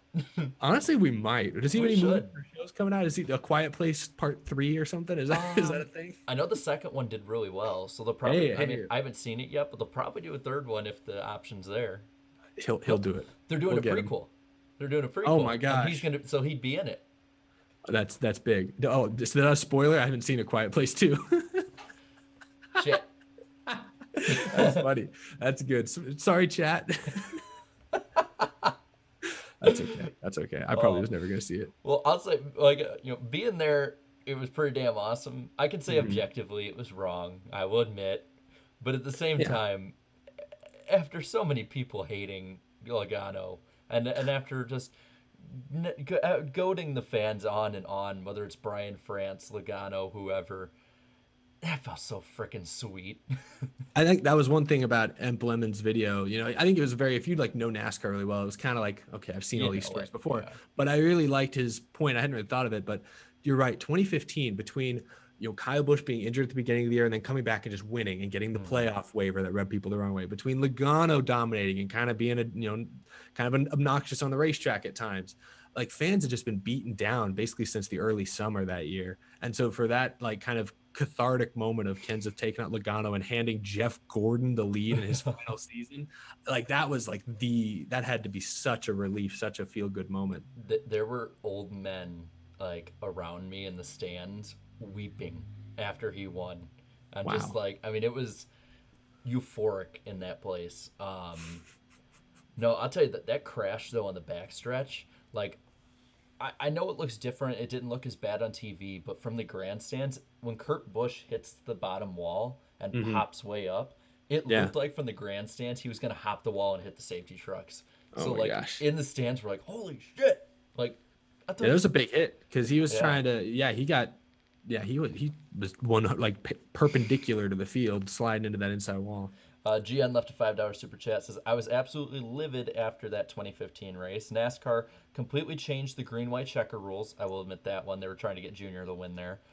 This is from a Jeff Gordon fan as well. The whole season sucked. I mean, there were good moments. Don't get me wrong, but I mean, it's just like from start to finish. Even I think, like the Daytona 500 that year, Logano won it and Yeah, they called the caution at the end when all of the cars that had crashed were well down the backstretch and out of yeah, harm's that's right. way. Um, It wasn't Junior in like second or third at the time, or was he he in was in contention? he was in third. Him and Harvick, I think, were behind There, Logano. so there, I just remember there was a chance that people were going to get a run and have a shot at Logano in the home stretch. It was not a Yes, done deal. yeah, because there was like a good line of cars. I know Johnson was in there. I think Paul Menard was in there. Um, one or two others. There were like 8 cars up there, so there was still Hmm. enough cars up there to generate a run. But it sucked. GN says, but yes, I cried like a baby when Gordon won Martinsville. I don't That's blame you. fair. I Yeah, don't that's blame you. absolutely reasonable. Man, if I would have known that Phoenix was Junior's last win in 2015, I would have cried like a baby. I cried watching Kansas last win at Phoenix, 1,000 miles away in my dorm room. Dude, I was actually so happy he won that because because didn't they announce at that point that Jones was going to be taking his ride Yeah, we knew, after? I think we knew Kenseth was gone. He announced that like Hmm. the week before. Like at the race I was at the race when like the morning I was rolling up to the track, he announced like that morning that he was going to retire at the end of the year. And so then I went to a press conference with him, or like not press conference, but it was like one of the outside the track like The Q&A's, I interviews, think. like yeah, Q&As. Hmm. And I was like front row, and that was like one of the first times that was like the first time I think he addressed it publicly, was at that little like Toyota booth like the morning of the Texas race. And then the very next week he went out and won. That was That's like cool. the Matt Kenseth, like that's the perfect Matt Kenseth way to do it. Like, because Emp Yeah. made a good point too, is that like people would always do stuff to Matt Kenseth and get away with it, and it was like, and NASCAR just would let it happen, and so Mhm. it felt good. Like you could tell even in 2014 when he went after Keselowski, he's like I'm done. I'm being Yeah, that's treated what like shit. crotchety old man Kent started. That was the first glimpse we got of it. Well, it's the same with Gordon too. Like Yeah, I mean, Gordon, it happened to everyone. Even Jimmy was getting a little more like pushy with some people towards the end of his run. I mean, he just was he wasn't winning, I guess, so he was just grumpier. He just wasn't quite always the same. Mark But Martin, he was the same way towards the end, or he like of his Hendrick stint, where he was just like would get snap at the media when they'd be like, "So, do you think your best days are behind you?" I'm like, what the hell do you think he's gonna do?" Like, there are a few drivers like what drivers got more docile as their career on Harvick. I'd say is probably the best example of that recently, or I'd Kurt say Busch. so. Kurt Kurt Busch is a Busch, good yeah. example, obviously. Yeah, Kurt Busch went to intervention. yeah. Well, um, yeah. He yeah. Junior used to get in some early spats in his career, like around until about 2006 or so, and then he sort of I mean, he mellowed out a ton. Mhm. Um, uh, Trying to think of others. Kyle Busch has mellowed out A comparatively. little. Well, yeah, compared to like 10 or 12 years ago for sure. But he's still like, I mean, he socked Logano in the face like 3 years ago. Like he hasn't, you know, calmed down that much. The day the day that they got NASCAR fans rooting for Kyle Busch is the day he punches Joey Logano. It's like, um, oh my god, like because even when I swear it just people I think are just hardwired even if they don't know anything to hate Joey Logano personally. Like Yeah, I don't know. I got Riss into it, and literally like 3 weeks in, she's like, I can't stand that guy, and I'm like, who? And she's like, Joey Logano. I can't stand his like his smile. I can't stand his face, and I'm like, Gosh. Jesus, everyone hates this dude. And I think Yeah. it's like in the pressers, he is seriously like the most chill, nicest guy who's engaging with everybody. I think that's what does it for people is they can't tell who is the genuine Joey Logano. Is it the take absolutely no business on the track? In most cases is dishing out the business unprovoked, Mhm. or is it the super nice, fun, like just like seems like a real nice, fun dad, you know? Like Mhm. that, like, is that Joey Logano or is it the on track Logano? Who is the I real Joey Logano? I And think that's what I think I, frustrates people. I think there's two different ones. Same with Kyle Busch. I mean, I know Yeah. people are gonna hate this, but there is a comparison to be drawn here with Dale Earnhardt. I mean, Dale Earnhardt on the track was an asshole. Yeah. Everyone acts like, oh, everyone loved him. I'm like, no, like this dude got booed at Charlotte. Like, people Wow. hated his ass. He was the perfect villain. But then like, Kyle Busch and Joey Logano, it's the same way. We're like off the track, they're like the nicest people. Like, that was one thing I never expected when like asking drivers questions. I never expected Kyle Busch to like think insightfully about a question I would ask. I would always think he'd brush it off. Um, Whereas like, on the track, that dude is going to crash you if he can for a win. He does not give two shits what happens to you. You could fly over the fence if he gets the win. He'll pay for your repairs. Um, but no, like I personally like that as much as I'm not a fan of either of them personally. I just don't care either way. But it is fun. Yeah. It's fun watching the fans like just go at each other. That kid with the Lacano baby poster. Yeah, that's fantastic. Ryan Moore, thanks for the $5. Says, don't forget the 2015 Daytona 500 qualifying fiasco. True. Or Fontana. Ooh, yeah. What happened to Fontana? What? Um, at Fontana, Kurt Busch, it was after he had been accused of beating his girlfriend. And he came back and he got the lead on the last lap at Fontana. Greg Biffle spun and stalled in the middle of the track. And they're flying back towards him. And I believe this was 2015. And they didn't call the caution until Brad Keselowski passed Kurt Busch. Like the moment Keselowski passed Kurt Busch after Biffle drove off, they called the caution. Dang. And I Wait, was I was confused. I kind of remember that now. I thought you said it was Auto Club qualifying, and I was like, what happened in no, qualifying the for Daytona Fontana? qualifying was awful. Yeah, yeah. Um, but dude, I What was the remember year? watching that. What was the year of group qualifying where it was Boyer or wrecked somebody or whatever during? It was at Talladega, I think. Maybe it was Daytona. 15 or 16, It was but like six. I thought it was like 17, maybe. it I don't might know have been. when it was. I thought it was when he He was was in the running for fort. H. Scott. I thought he was in the 14 by then, but no, he might have been in this H Scott because that might have been even more why he was pissed because that was like their only car they brought or something. I don't I know. I think it was 15 then if it was H. Mm-mm. Scott. Um, I remember that because I was like, because I think that was the first year they changed it like to straight up group qualifying Yeah, and group qualifying rounds. at the super speedways was always a bad idea. That was Yeah, always silly. I love what they do with the one lap qualifying because it used to, when it was 2 laps, It it was used to too just long. it was They move horrible. it along so well now. Like they Hmm. got the guy on track already. Like they used to waste so much time in all single car qualifying, but they've really got a good system down now. Like you go to a World of Outlaws race, they got like their qualifying is about as streamlined of a Hmm. process. It's almost artistic. It's like an art form to watch them like coordinate getting the guys on and off the track, the tractors pushing them and all that stuff. I'm like, whoa, NASCAR finally picked up the pace on that a little bit. I almost think a way that you could fight against um,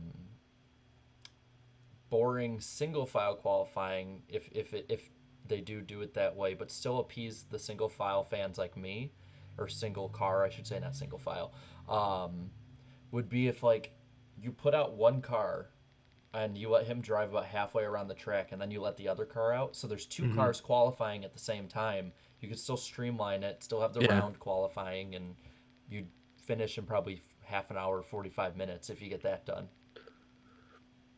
I don't know. I like thinking of different ways NASCAR could streamline it, but I love the way like when they did the 500 qualifying this year, because Darian and I think were sitting at the house. Everybody else had went to qualifying like at the track or had went somewhere or something. Um, and it was just like they're like, and our last qualifier's out for tonight, and we're just sitting there like, wait, I thought we were halfway through this thing. Like it was so damn fast and it Yeah. was perfect. No, that's I if they with single car qualifying kind of being the way, that's they just have to be quick with it. That's the problem is when single car qualifying it like Michigan would last almost 2 hours or an hour and a half. It's just like, this just don't watch Mm-hmm. it. But now, if the way they got now, it would probably be less than an hour to get through the whole field. And I think that's a good way to do it. Isaac corrected us. I guess 2015 it was with MWR and he made the chase. He So was probably that the wasn't. year that the wreck happened? I'm not sure. I know. I just remember, I guess it was 5-hour energy colors. The problem is the H Scott car looked exactly the same, except it was a Chevy and it had a different font. Mm-hmm. So, Let's see. Wait, Dragon's saying no. Fontana 2015 was a debris caution incident with phantom debris cautions because Bush. Oh yeah. I said that. Um, let's. I see. I thought that. I don't know. I don't know. It was a fiasco. I get Either it way. mixed up. What was it? It was Daytona 500 qualifying, and yeah, 2015 was. Wait, is this the right one? Is this the one? Yeah, this is the one with Reed Sorensen was in Yeah. the, I guess, in the way. Yeah, okay, so it was 2015. I'm trying to see what car was he in. Yeah, that's MWR. It was 2015. Okay. Yeah, I can't. They meshed together I so yeah, much those years. honestly, yeah. I think it was just because Fox that He year. goes over to Reed Sorensen's car and like just like yells at Reed Sorensen. Crotchety Boyer. Dude, you know what threw me for a loop was like around 2018 when Boyer was doing all right. You know, he's doing pretty good with SHR, Yeah, and so many people in our chats would always be like, Boyer's overrated, and I'm like, nah, he's a really good yeah. driver. He's He's up got a there. couple wins this year. Yeah, look at him. And then I looked at his career, and at the time, at that point, he had like 8 or 9 wins, and I'm like, wait a minute, what? I'm like, I thought he had more.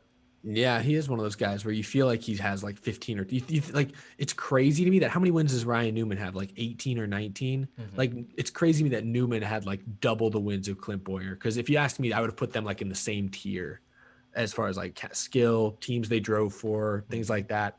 But like Newman, especially with his like million pole awards, like Newman's an actual Hall of Fame candidate. Sorry, Boyer, unless his broadcast career takes off. I mean, that's just there's a difference, you know. Well, and that's the thing that sucked about them for using 5 Hall of Fame uh, people Oh, per yeah. class.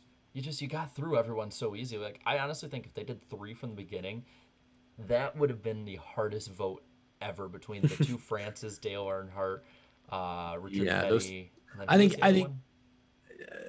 the first year ballot, or Yeah, yeah. I genuinely don't I think it remember. was it Pearson? I think I Might don't have know. been. I know Petty and Francis, they were all in really early, Hmm. but I think those first few years, like 4 or 5 years, were good for 5 because Yeah. you need to get all those guys because you don't want to be put in a position where you have to say who's more important to the sport, you know, Bill France or Richard Petty, like you don't like, you just don't want to have that debate. You just put them all in the first year. Hmm. Second year you put in the Waltrip, you know, you like that type of like that group, you know, you keep. But yeah, I think they switched it to 3 at like just in time because otherwise we were going to start like I say Newman's a candidate. I don't know that Newman's a Hall of Famer, but He had a first ballot. if they were doing five still, he would certainly be getting in Yeah. eventually. I mean, I think they should have started doing 3 like 4 or 5 years in, Sure. um, because I think that if you do that, I think there would have been a real, um, because there was like that big thing about Carl Edwards versus Dale Jr. And then it's like if you looked and say somebody like Dale Jarrett was still on the ballot, or like I don't know Ned Jarrett or someone like that, I don't know who would have been making it this far. I would love to see the debates that people could have about who deserves to be on first ballot, who doesn't. Um, but I mean, it's the way it is now. I see. I think it's going to even out over time. Um, but Yeah. the thing I argued is they should do it like the Rock and Roll Hall of Fame does it. I know this is a stupid comparison, Rock and Roll Hall of Fame versus NASCAR. But what the Rock and Roll Hall of Fame does is they can put you as an individual in, and then you as a member of like the band in. So like Uh-huh. Ozzy Osbourne, like let's say, can get in on his own, and then Black Sabbath with Ozzy Osbourne can get in. I think that would have been a good way to do it if you can streamline it right. Maybe as someone as But a like how would that driver, and work? I How would think that work maybe for NASCAR? someone as a driver gets it. So like Dale Jr. as a driver gets into the Hall of Fame. I Well, see, but he could get in again as like an well that they owner have like the or Ned Jarrett Award or something. Not the Ken Squire Award or whatever it is. I guess they kind of have ways of honoring that. Yeah, you're right. There could be a way to work that. I swear though, if Mike Joy doesn't get in first ballot, I'm rioting. Um, Andrew Meyer for Knocking on the doors of the Hall of Fame. Let Mike in. let Let Mike Mike in. in. Andrew Meyer for $2 says spin the saucer. Hypothetically, of course. This is all hypothetical. How's that work?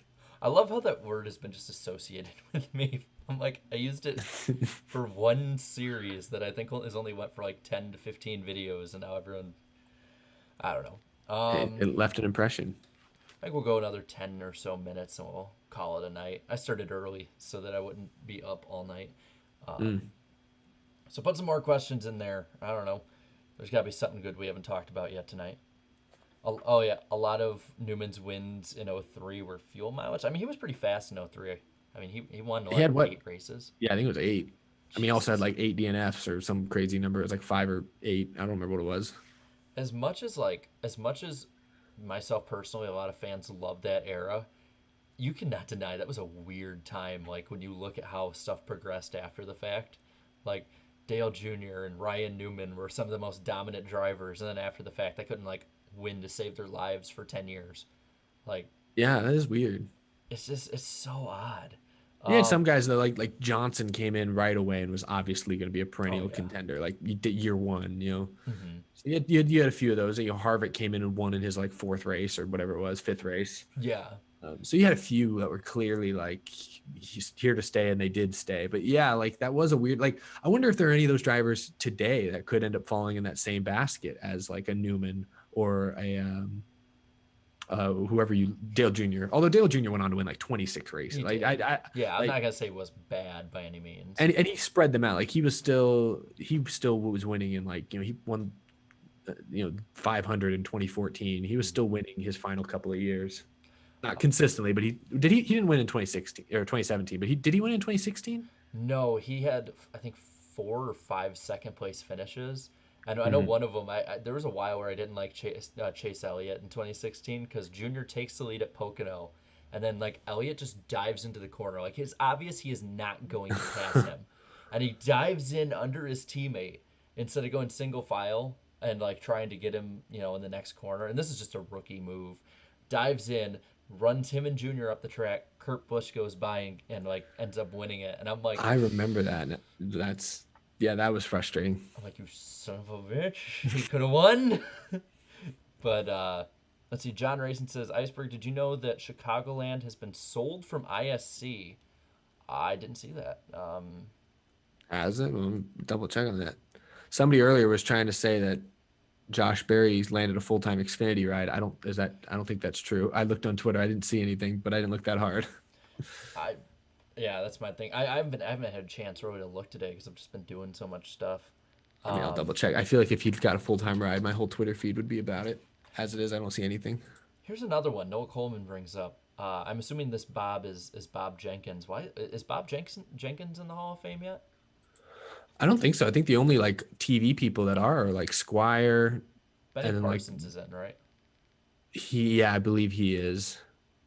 And then, but yeah, I think the rest of the TV people that are in were like drivers first or something. Like yeah, like Ned Jarrett, Darrell Waltrip. Mm-hmm. I don't think there are any other just purely TV personalities that are in there. I'm sure Bob Jenkins has won some sort of award though. He's gotten some sort He's of had to honor. have. I mean, I I don't know. feel Maybe I'm wrong. Maybe I'm wrong. Maybe they've disrespected him. I don't know. I feel like he does kind of get like I won't say disrespected, but kind of forgotten because you have Ken Squire and Mike Joy at the time, and then after him you have Alan Bestwick come in. So it's like Yeah. I've said this before, and it's no disrespect to guys like Rick Allen or Adam Alexander, but it's like when you compare them to who we've had, we've been so spoiled with good announcers as NASCAR fans. Yeah, and that's what makes it frustrating that right now they're basically 4 main broadcast teams for trucks. It's Vince Welsh and company. In Xfinity, it's Adam Alexander and company. I guess NBCSN also has an Xfinity team, but isn't it usually Rick Allen still? Like a lot of I times. think so, So yeah. NBC has Rick Allen, and then we got Mike Joy. So unfortunately, Hmm. of the 4 mainly broadcast teams, there's really only one play-by-play guy that's like truly elite. The other 3 could call a high school basketball game, and I'd be like, "Oh, they're doing pretty good, I guess." Like just that's so disrespectful. I'm sorry. Problems. Like at least Rick Allen has that like Joe Buck like big game voice, At least he's got Yeah. that going for him. And I And think Adam this Alexander does a good job dealing with different casts every week, but I will say he's gotten better. Adam Alexander has Yeah. gotten a lot better. My only issue, and I said this when I did a tier list of all the NASCAR announcers right now, the only knock I had against Adam Alexander, and it's not really fair, is I just don't always like his nasally sounding voice. Like, can't really control that. That's just how he sounds. Dude, But I don't love it. That's my only knock. Everything else, he's fine. He's good. I don't know if it was just a Chicagoland thing because it was the only time I ever got the scanners at the track was at Hmm. Chicagoland, and they'd have these pre-race things on them because I used to get the ones that had the screen. They'd update the points every I did lap. those sometimes. Yeah. Dude, those are me as They just being the recently like discontinued them like last yeah year. I think I saw. Sucks. yeah that R.I.P. But as like someone who was into stats, especially like '07 and 2010 and 2011, when like either Junior was in the chase or was on that cut line, it was so cool to look. Well, it really wasn't cool because he was sucking usually. Um, but it was nice, I guess, to see where he was on any given lap. But they had an announcer on it before the race, and I swear this dude, like, I mean, he sounded like Squidward Tentacles with a higher pitch voice. I mean, it was terrible. It was such a nasally voice, and I don't know if it was Adam Alexander or not, because Might have been. I because don't know. I think it was behind either Johnson or Dale Jr. This shows how much I really need to watch more races other than the ones I always watch from the past. Um, but in the '05 500, I think he was working for MRN or something. And I With get the, and the same voice, the same guy. no, but I didn't hear him, but he's in the background of the interviews, and I'm like Hmm. that's Adam Alexander. Hmm. I was just find that stuff cool. Yeah. NASCAR All Out. What was the first Daytona 500 where the field was frozen on the final lap? I believe that was 2006. Oh, I scrolled down. And it was 2006. Oh yeah, I don't remember. I don't think I watched the end of the 2006 500. I was pissed at Tony Stewart. I think I turned my TV off, not gonna lie. I don't know. I don't blame you. I, There's, I've been there. I've been there. Where's Junior? Oh, he's in the top 20. It's a good day. And he blew an engine. yeah. Let's see. Let's get some last ones in, and then we'll call it a night. We're almost at 2 hours. So, David Hobbs is your favorite broadcasters, or one of. It, again, just there's so many good ones we've had. Okay, yeah. GN said Adam Alexander did MRN radio in the mid 2000s. Have you I ever? wondered where he came from because I Yeah. don't listen to MRN every week, hardly ever. I really only listen to it when I'm at the track. But I wondered where he came from because it feels like he just sort of suddenly showed up at Fox for the last like 8 or 10 years, or he may be longer. I don't know where. I just don't know where did he originate, but that makes sense if he was doing radio. I guess they always start from They radio. they do because I know he did TNT after. Yeah, he did do TNT. That's right. Or he was there for like, was he there like last year? Like their final year? Was it him? He was there a while actually. Oh, maybe not. I don't remember. Because Bill Weber got in trouble for like he did something in Vegas, so he Oh, knew it couldn't have been that good. Um, did it stay in Vegas? Clearly not. It cost him his job. but he yeah, but I remember because it was like I think he was announcing at Sonoma, and then the next week Ralph Shaheen was the main announcer. And I'm like, wait, where's Bill? Um, Bill, Bill. Bill. I personally think they should have kept Ralph Shaheen as the announcer. I like the energy he had. I like now he did have kind of an interesting voice that I'm sure could annoy some people, but I kind of liked it. I did I too. don't know why. It's all subjective, It's like Hmm. some people like Adam Alexander, some people will like Ralph Sheen. You know, I don't know. you know what's funny is that he announced 3 races in his entire time at TNT as the lead announcer, and one of them was a race that we go back and watch all the time where Stewart takes out Kyle Busch. So like Yeah, he's etched into NASCAR history, it's all it and takes. One race. one race. That's all it took. Hmm. But no, going back to Adam Alexander, he actually was I think with TNT from 2010 to the end. Um, because I know he was there in 2012 because he announced the race that I was at that year. Um, I'll be real though, I can't remember too much in that 2009 to 2010 range. It always like goes kind of I didn't fuzzy. watch much in 2009, 2010. I mean, I've gone back and watched some races, but I haven't. That was a weird 2 year stretch. I just didn't watch much. Yeah. All right, let's get one more in there, and then we'll call it a night. I'm just want to see if one comes up. Welcome, Joshua. He says it's his first stream he's caught. Oh, nice. Where's he at? Oh, and so does Boss 43 also says it's his first time watching one of your streams. Nice, I'm not nice. always here. I'm just kind of I'm the Robin to Batman tonight. So Nah, we're equal on this one. Podcast on my guys are screen, I'm on the left and you're on the right. So I think I'm in P1 is what that means. oh crap, I can't change that.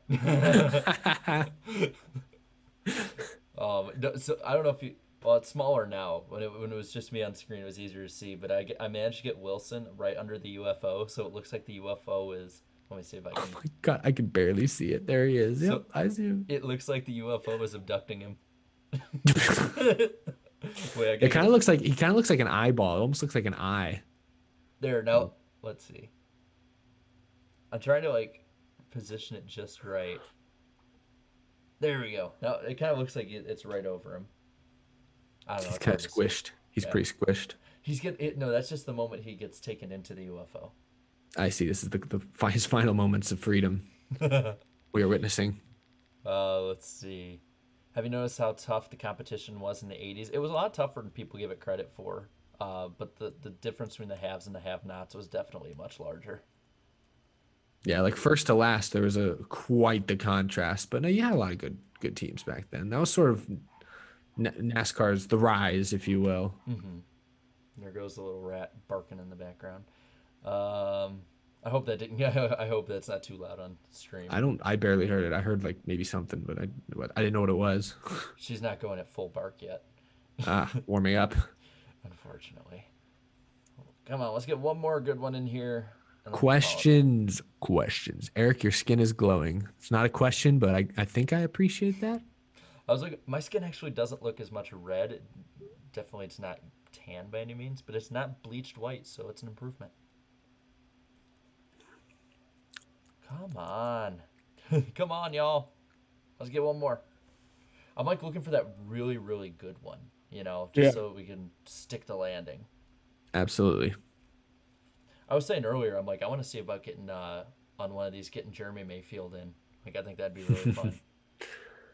Just like seeing how like this one we don't like, because that's like I would love to do it for the podcast, and if he was a reason to get him on there, that'd be awesome. But no, I mean, it just wouldn't. I don't think him being on there would fit as well, just because It it's might be. modern. Yeah, it'd be fun to have him on, even just for like if we just spend like 15 minutes like focusing on him. He's the star of the show. Hmm. I mean, I'd be cool. It'd be cool to talk to Jeremy Mayfield. I'd love to pick his brain. And He might do better though in like a more I mean, that's a pretty casual setting, but this may mhm. be even more casual. So no, Like he just like if he's on something that's called the NASCAR Weekly Podcast, he might feel like he needs to like, he obviously doesn't work for NASCAR. He has no no reason to do what NASCAR wants him to say, but he feels like he maybe would need to behave or something like. yeah. But something that's just, hey, come on our live stream and talk a bunch of mess for a little while. To start up. So, what did you think about the day after Chase Elliott won in 2018? You'd immediately probably be like, best day of my life. Okay, let's see. Oh, I think this is a good one. Who would Okay. you want to replace Mike Joy when that time sadly comes that he retires? Gosh. So I don't know how many more years he's going to do this. Part of me thinks he's going to try to do it till the end of their contract, unless he physically is unable to do so. But maybe not. He's like 71, 72. I mean, he could retire tomorrow, and we'd all say, "Hey, you've deserved it. You've earned it." Yeah. If he retired tomorrow, I'd obviously pick Alan Bestwick. Although it looks like CBS has scooped him up, maybe for the foreseeable future. We'll see where that goes. Yeah. But Bestwick, I think he's like 60 or late 50s. I think he's in So his 50s. so he's got at least probably 10 more years of very quality work ahead of him. So I'd probably pick him in my perfect world. But if I want someone, I'd like to find someone who's like in their 30s who can become the next Mike Joy. Like Joy was, how old is Mike? I mean, Mike Joy has been doing radio or TV since like the 70s. But like when did he like first break out, and when did he first land his booth TV role? Was it with Fox in 2001? No, he did CBS Oh in the yeah. 90s. But I know he was on pit road for a while. I couldn't remember when he first got onto like into the booth. I'm not sure when exactly, but I would think he would have to have been in his But he late would have been in his like 40s, early at least his 50s. 40s, yeah. So I'm trying if we could find someone else who's in their 40s, let's say, who's got a Jamie bright Little? future. I was thinking Jamie Little. We've only heard her call one race, and all respect her, it was an ARCA race. Yeah. So, but I thought she did well. I mean, was it clear that she was like did she just blow me away? No, I wouldn't say that. But I mean, that's hard to do in just one race, which is why I'm saying I'd love to see more from her. I'd love to see. I mean, I like Adam Alexander. Can we get rid of Vince Welch and put Jamie Little in the Truck Series booth? Like, can we do that for a year or two and see how it Grafting goes? to the Like, inside. I would happily again, I always hate trashing these guys. I don't want anyone to lose their job, but I would be No. very fine if they replaced Vince with Jamie Little next year and beyond, and we see where it goes. Because perhaps Jamie Little will be a great bet. She might be the only bet. Because other than her, what other like young TV personalities does Fox have other than like I guess Adam Alexander? But I'm kind of iffy on him. I don't know. There's the ones from Race Hub. I mean, I know Shannon Spake does some stuff, Caitlin Vincey, but I don't see them being announcers, so at least not yet. No, it doesn't feel like it. Evan Pasoko? I Yeah, mean, he's not bad. maybe he's got a good voice. If But now he's really young. He's like what? Like is he even 30? No, he's like our age. Yeah, he's really young. I'm like he's like mid-20s, I think, or maybe even younger. But Uh, I mean, even because I know this is nothing bad about how he used to be. Like even from now to 2018, his improvement is yeah, yeah. No, noticeably great. he's very good. He used to announce Um, Monster Jam too, so I mean that's a he's got. I mean, that's a possibility for sure. I'm not gonna rule that out. I would definitely think he'd be someone to look at towards the 2030s. But I would love to see if they could get like an ARCA or truck race live streamed on YouTube and have him be like in the announcer role for that. Just so it's like, yes, it's not like the big show yet, but it'd be like a nice tryout. I would like to see that because the dude has a ton of skill. Moonhead to the broadcast booth. Yes. We're just gonna turn Yes. NASCAR into Moon Vision. Yeah. All the races start at like 2 in the morning. All right, we're here today. We're gonna do a 24-hour race at Martinsville with Yeah. Indy cars. Spanky replaces Digger as the new mascot of Fox. Now that they should do regardless. They should do that anyways. If somebody has the 83 car or like one of the old Red Bull numbers, they do a throwback to Red Bull at Darlington. If they don't have a sponsor, just put Air Spanky right on the windshield or on the hood, not the windshield. We're not doing Talladega Nights. MV Rauner has been asking all night how much money I would get to streak at the Daytona 500. I said there's no way in a sober state you could get me to do that, but now he's asking if you'd be the Daytona 500 streaker. Like, what do I have to do? Actually run out onto a hot racetrack, or can I just like at some point during the weekend run out on a pit road or something naked? Like what's You're actually like? considering it. Well, because he asked how much money he's the blank check. Okay, if like to bail me out of jail, to repair my reputation, because I ruined my reputation probably. I don't think I'm working again after that. So I need to be enough money to set me up for life and deal with the embarrassment of being naked in front of hundreds of thousands of people. It would be in the upwards of probably $50 million.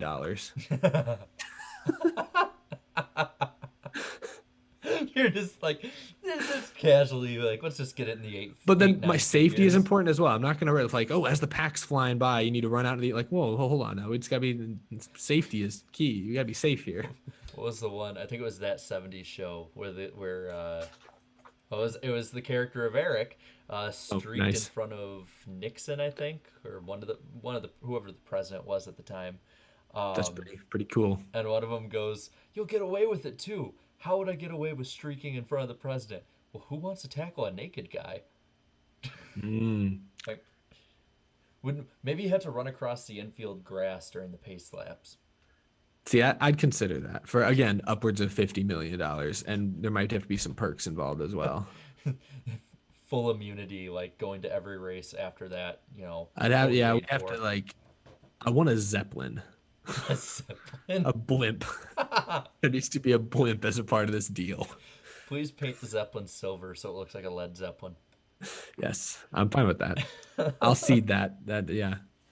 All right, I think that's a good place to end off. That was You're telling me you wouldn't at least consider it for $50 million, or I'm just throwing that number out there. I'd have to really crunch some numbers to think about it, but in the ballpark of that,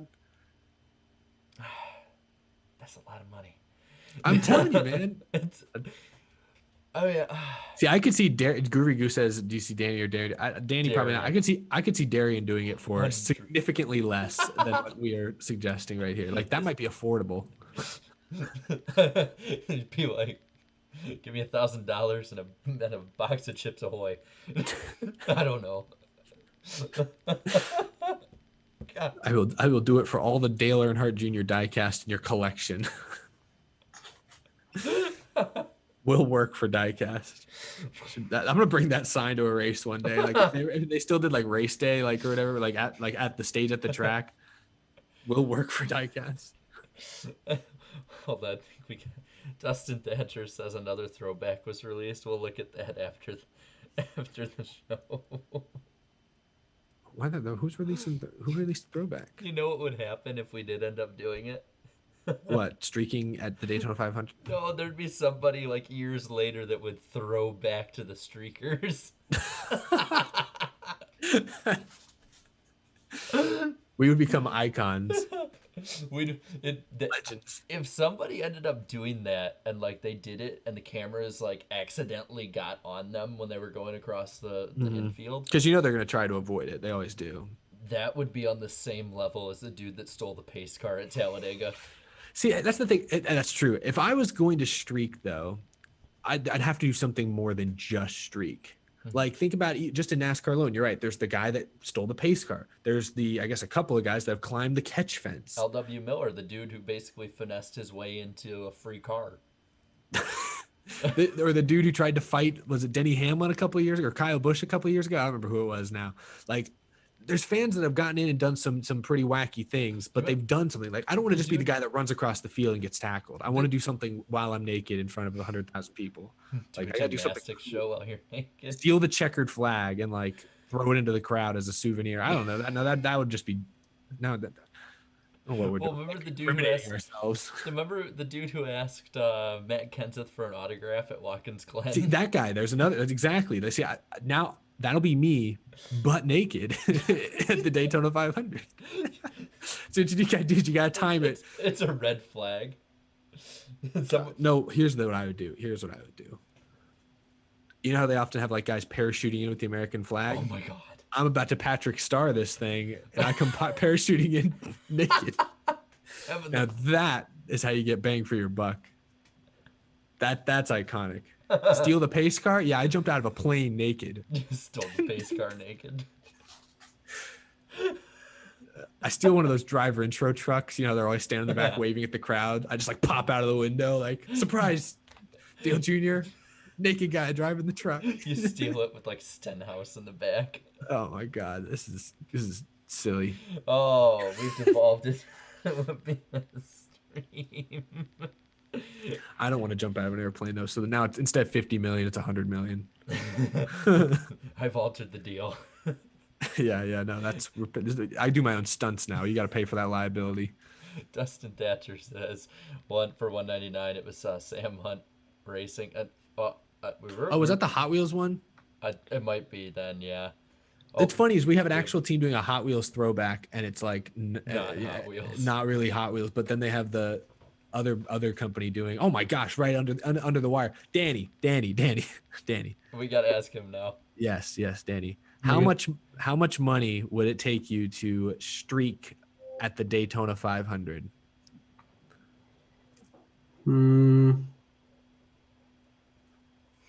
Probably do it for 100,000. Dude, Eric and I have been driving up the asking price to 100 million. You're on a discount. I mean, just think about it.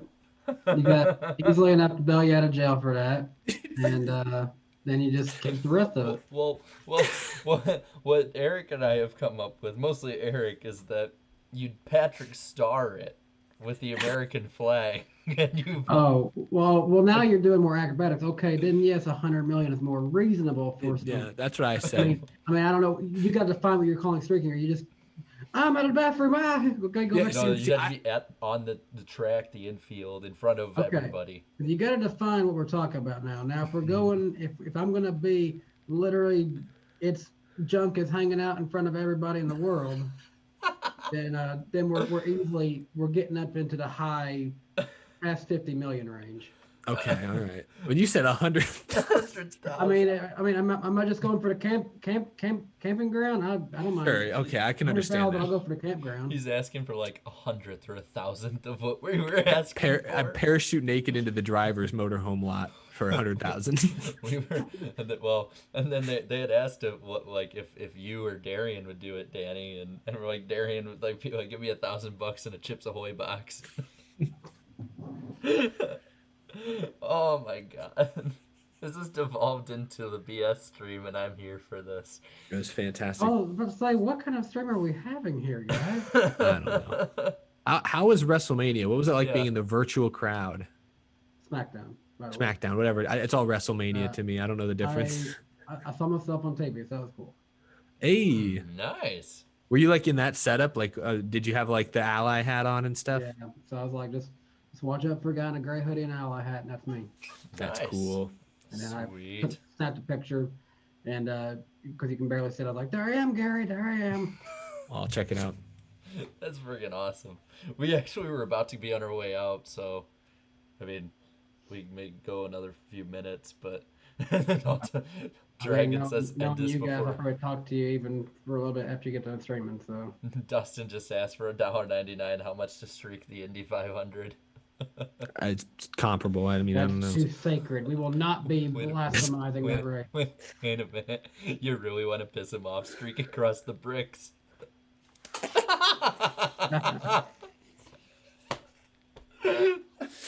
I really hope you're not burning rubber then. Oh my! God. Now, that would just be the old. And the thing is, you're naked. You're completely naked, except you're wearing like a NASCAR jacket, so it's clear where you came from. It's clear who you represent, and that would really aggravate the IndyCar faithful. You know what they should do is if they ever make a third Borat, have him do something like that. Have him in the banana. I'm sure hammock. someone in the chat right now is writing that down and sending it his way. Careful, Very Mike. nice. Careful, they might confuse him with Eric, tall guy, curly hair. Oh God. But it's very nice. Oh yeah, a few of them are saying they actually saw you. By the way, Danny. Oh, cool. Sweet. I like the comment. Oh, he can't do that. Oh, We're he can't do going over the that. bricks.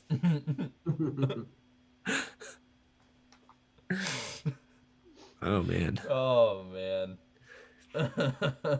MV Rounder just said, Danny, you're hired about the 100,000. He's the guy who he asked this like before the stream, and I kept trying to ignore it, and I'm like, we got to address this. I like Hitman selling streaking. Oh my god.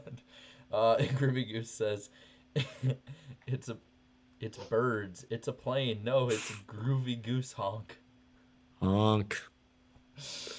Oh man. I think that's a good place to end off. Yeah, this has been fun. I've been here for the second half, but it feels like I've been here the whole time. You got your obligatory, that's a tough word to say, obligatory 5 minutes of Danny B. Yeah, that's all we can afford is 5 minutes of Danny B. For his 100,000 asking price. Yeah, that's expensive. Danny B, he was on TV tonight. This man's, we gotta sign like union fees and stuff. Like, this is expensive. I don't mean to keep messing with Darian on it, but Flying Gator said Darian would do it for $100 super chat. He'd be like, oh. What was the face he made the last when he got $100 super chat? I'm never gonna not laugh at that.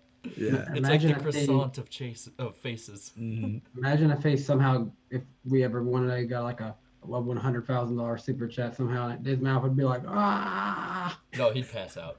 He'd pass out. The rest Then of we us. would. We'd probably immediately expect it to go away. And just like, oh, didn't happen. Is there a limit? I wonder what YouTube's like limit is. I think it's like I- 300. Mr. Beast, do a test on us, It's please. got to be more than. It's got to be like the 450. I feel like I've seen $1,000 super chats before. I mean, I've seen like 1,000 Costa Rican Not on my dollars. streams. I wish, but no, not on my streams. You've had one person collectively do about 1,000 before. Yeah.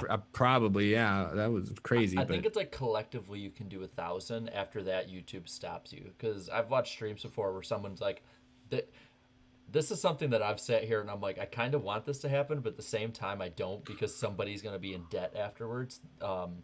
People use super chats as like bidding wars in YouTubers' comment sections.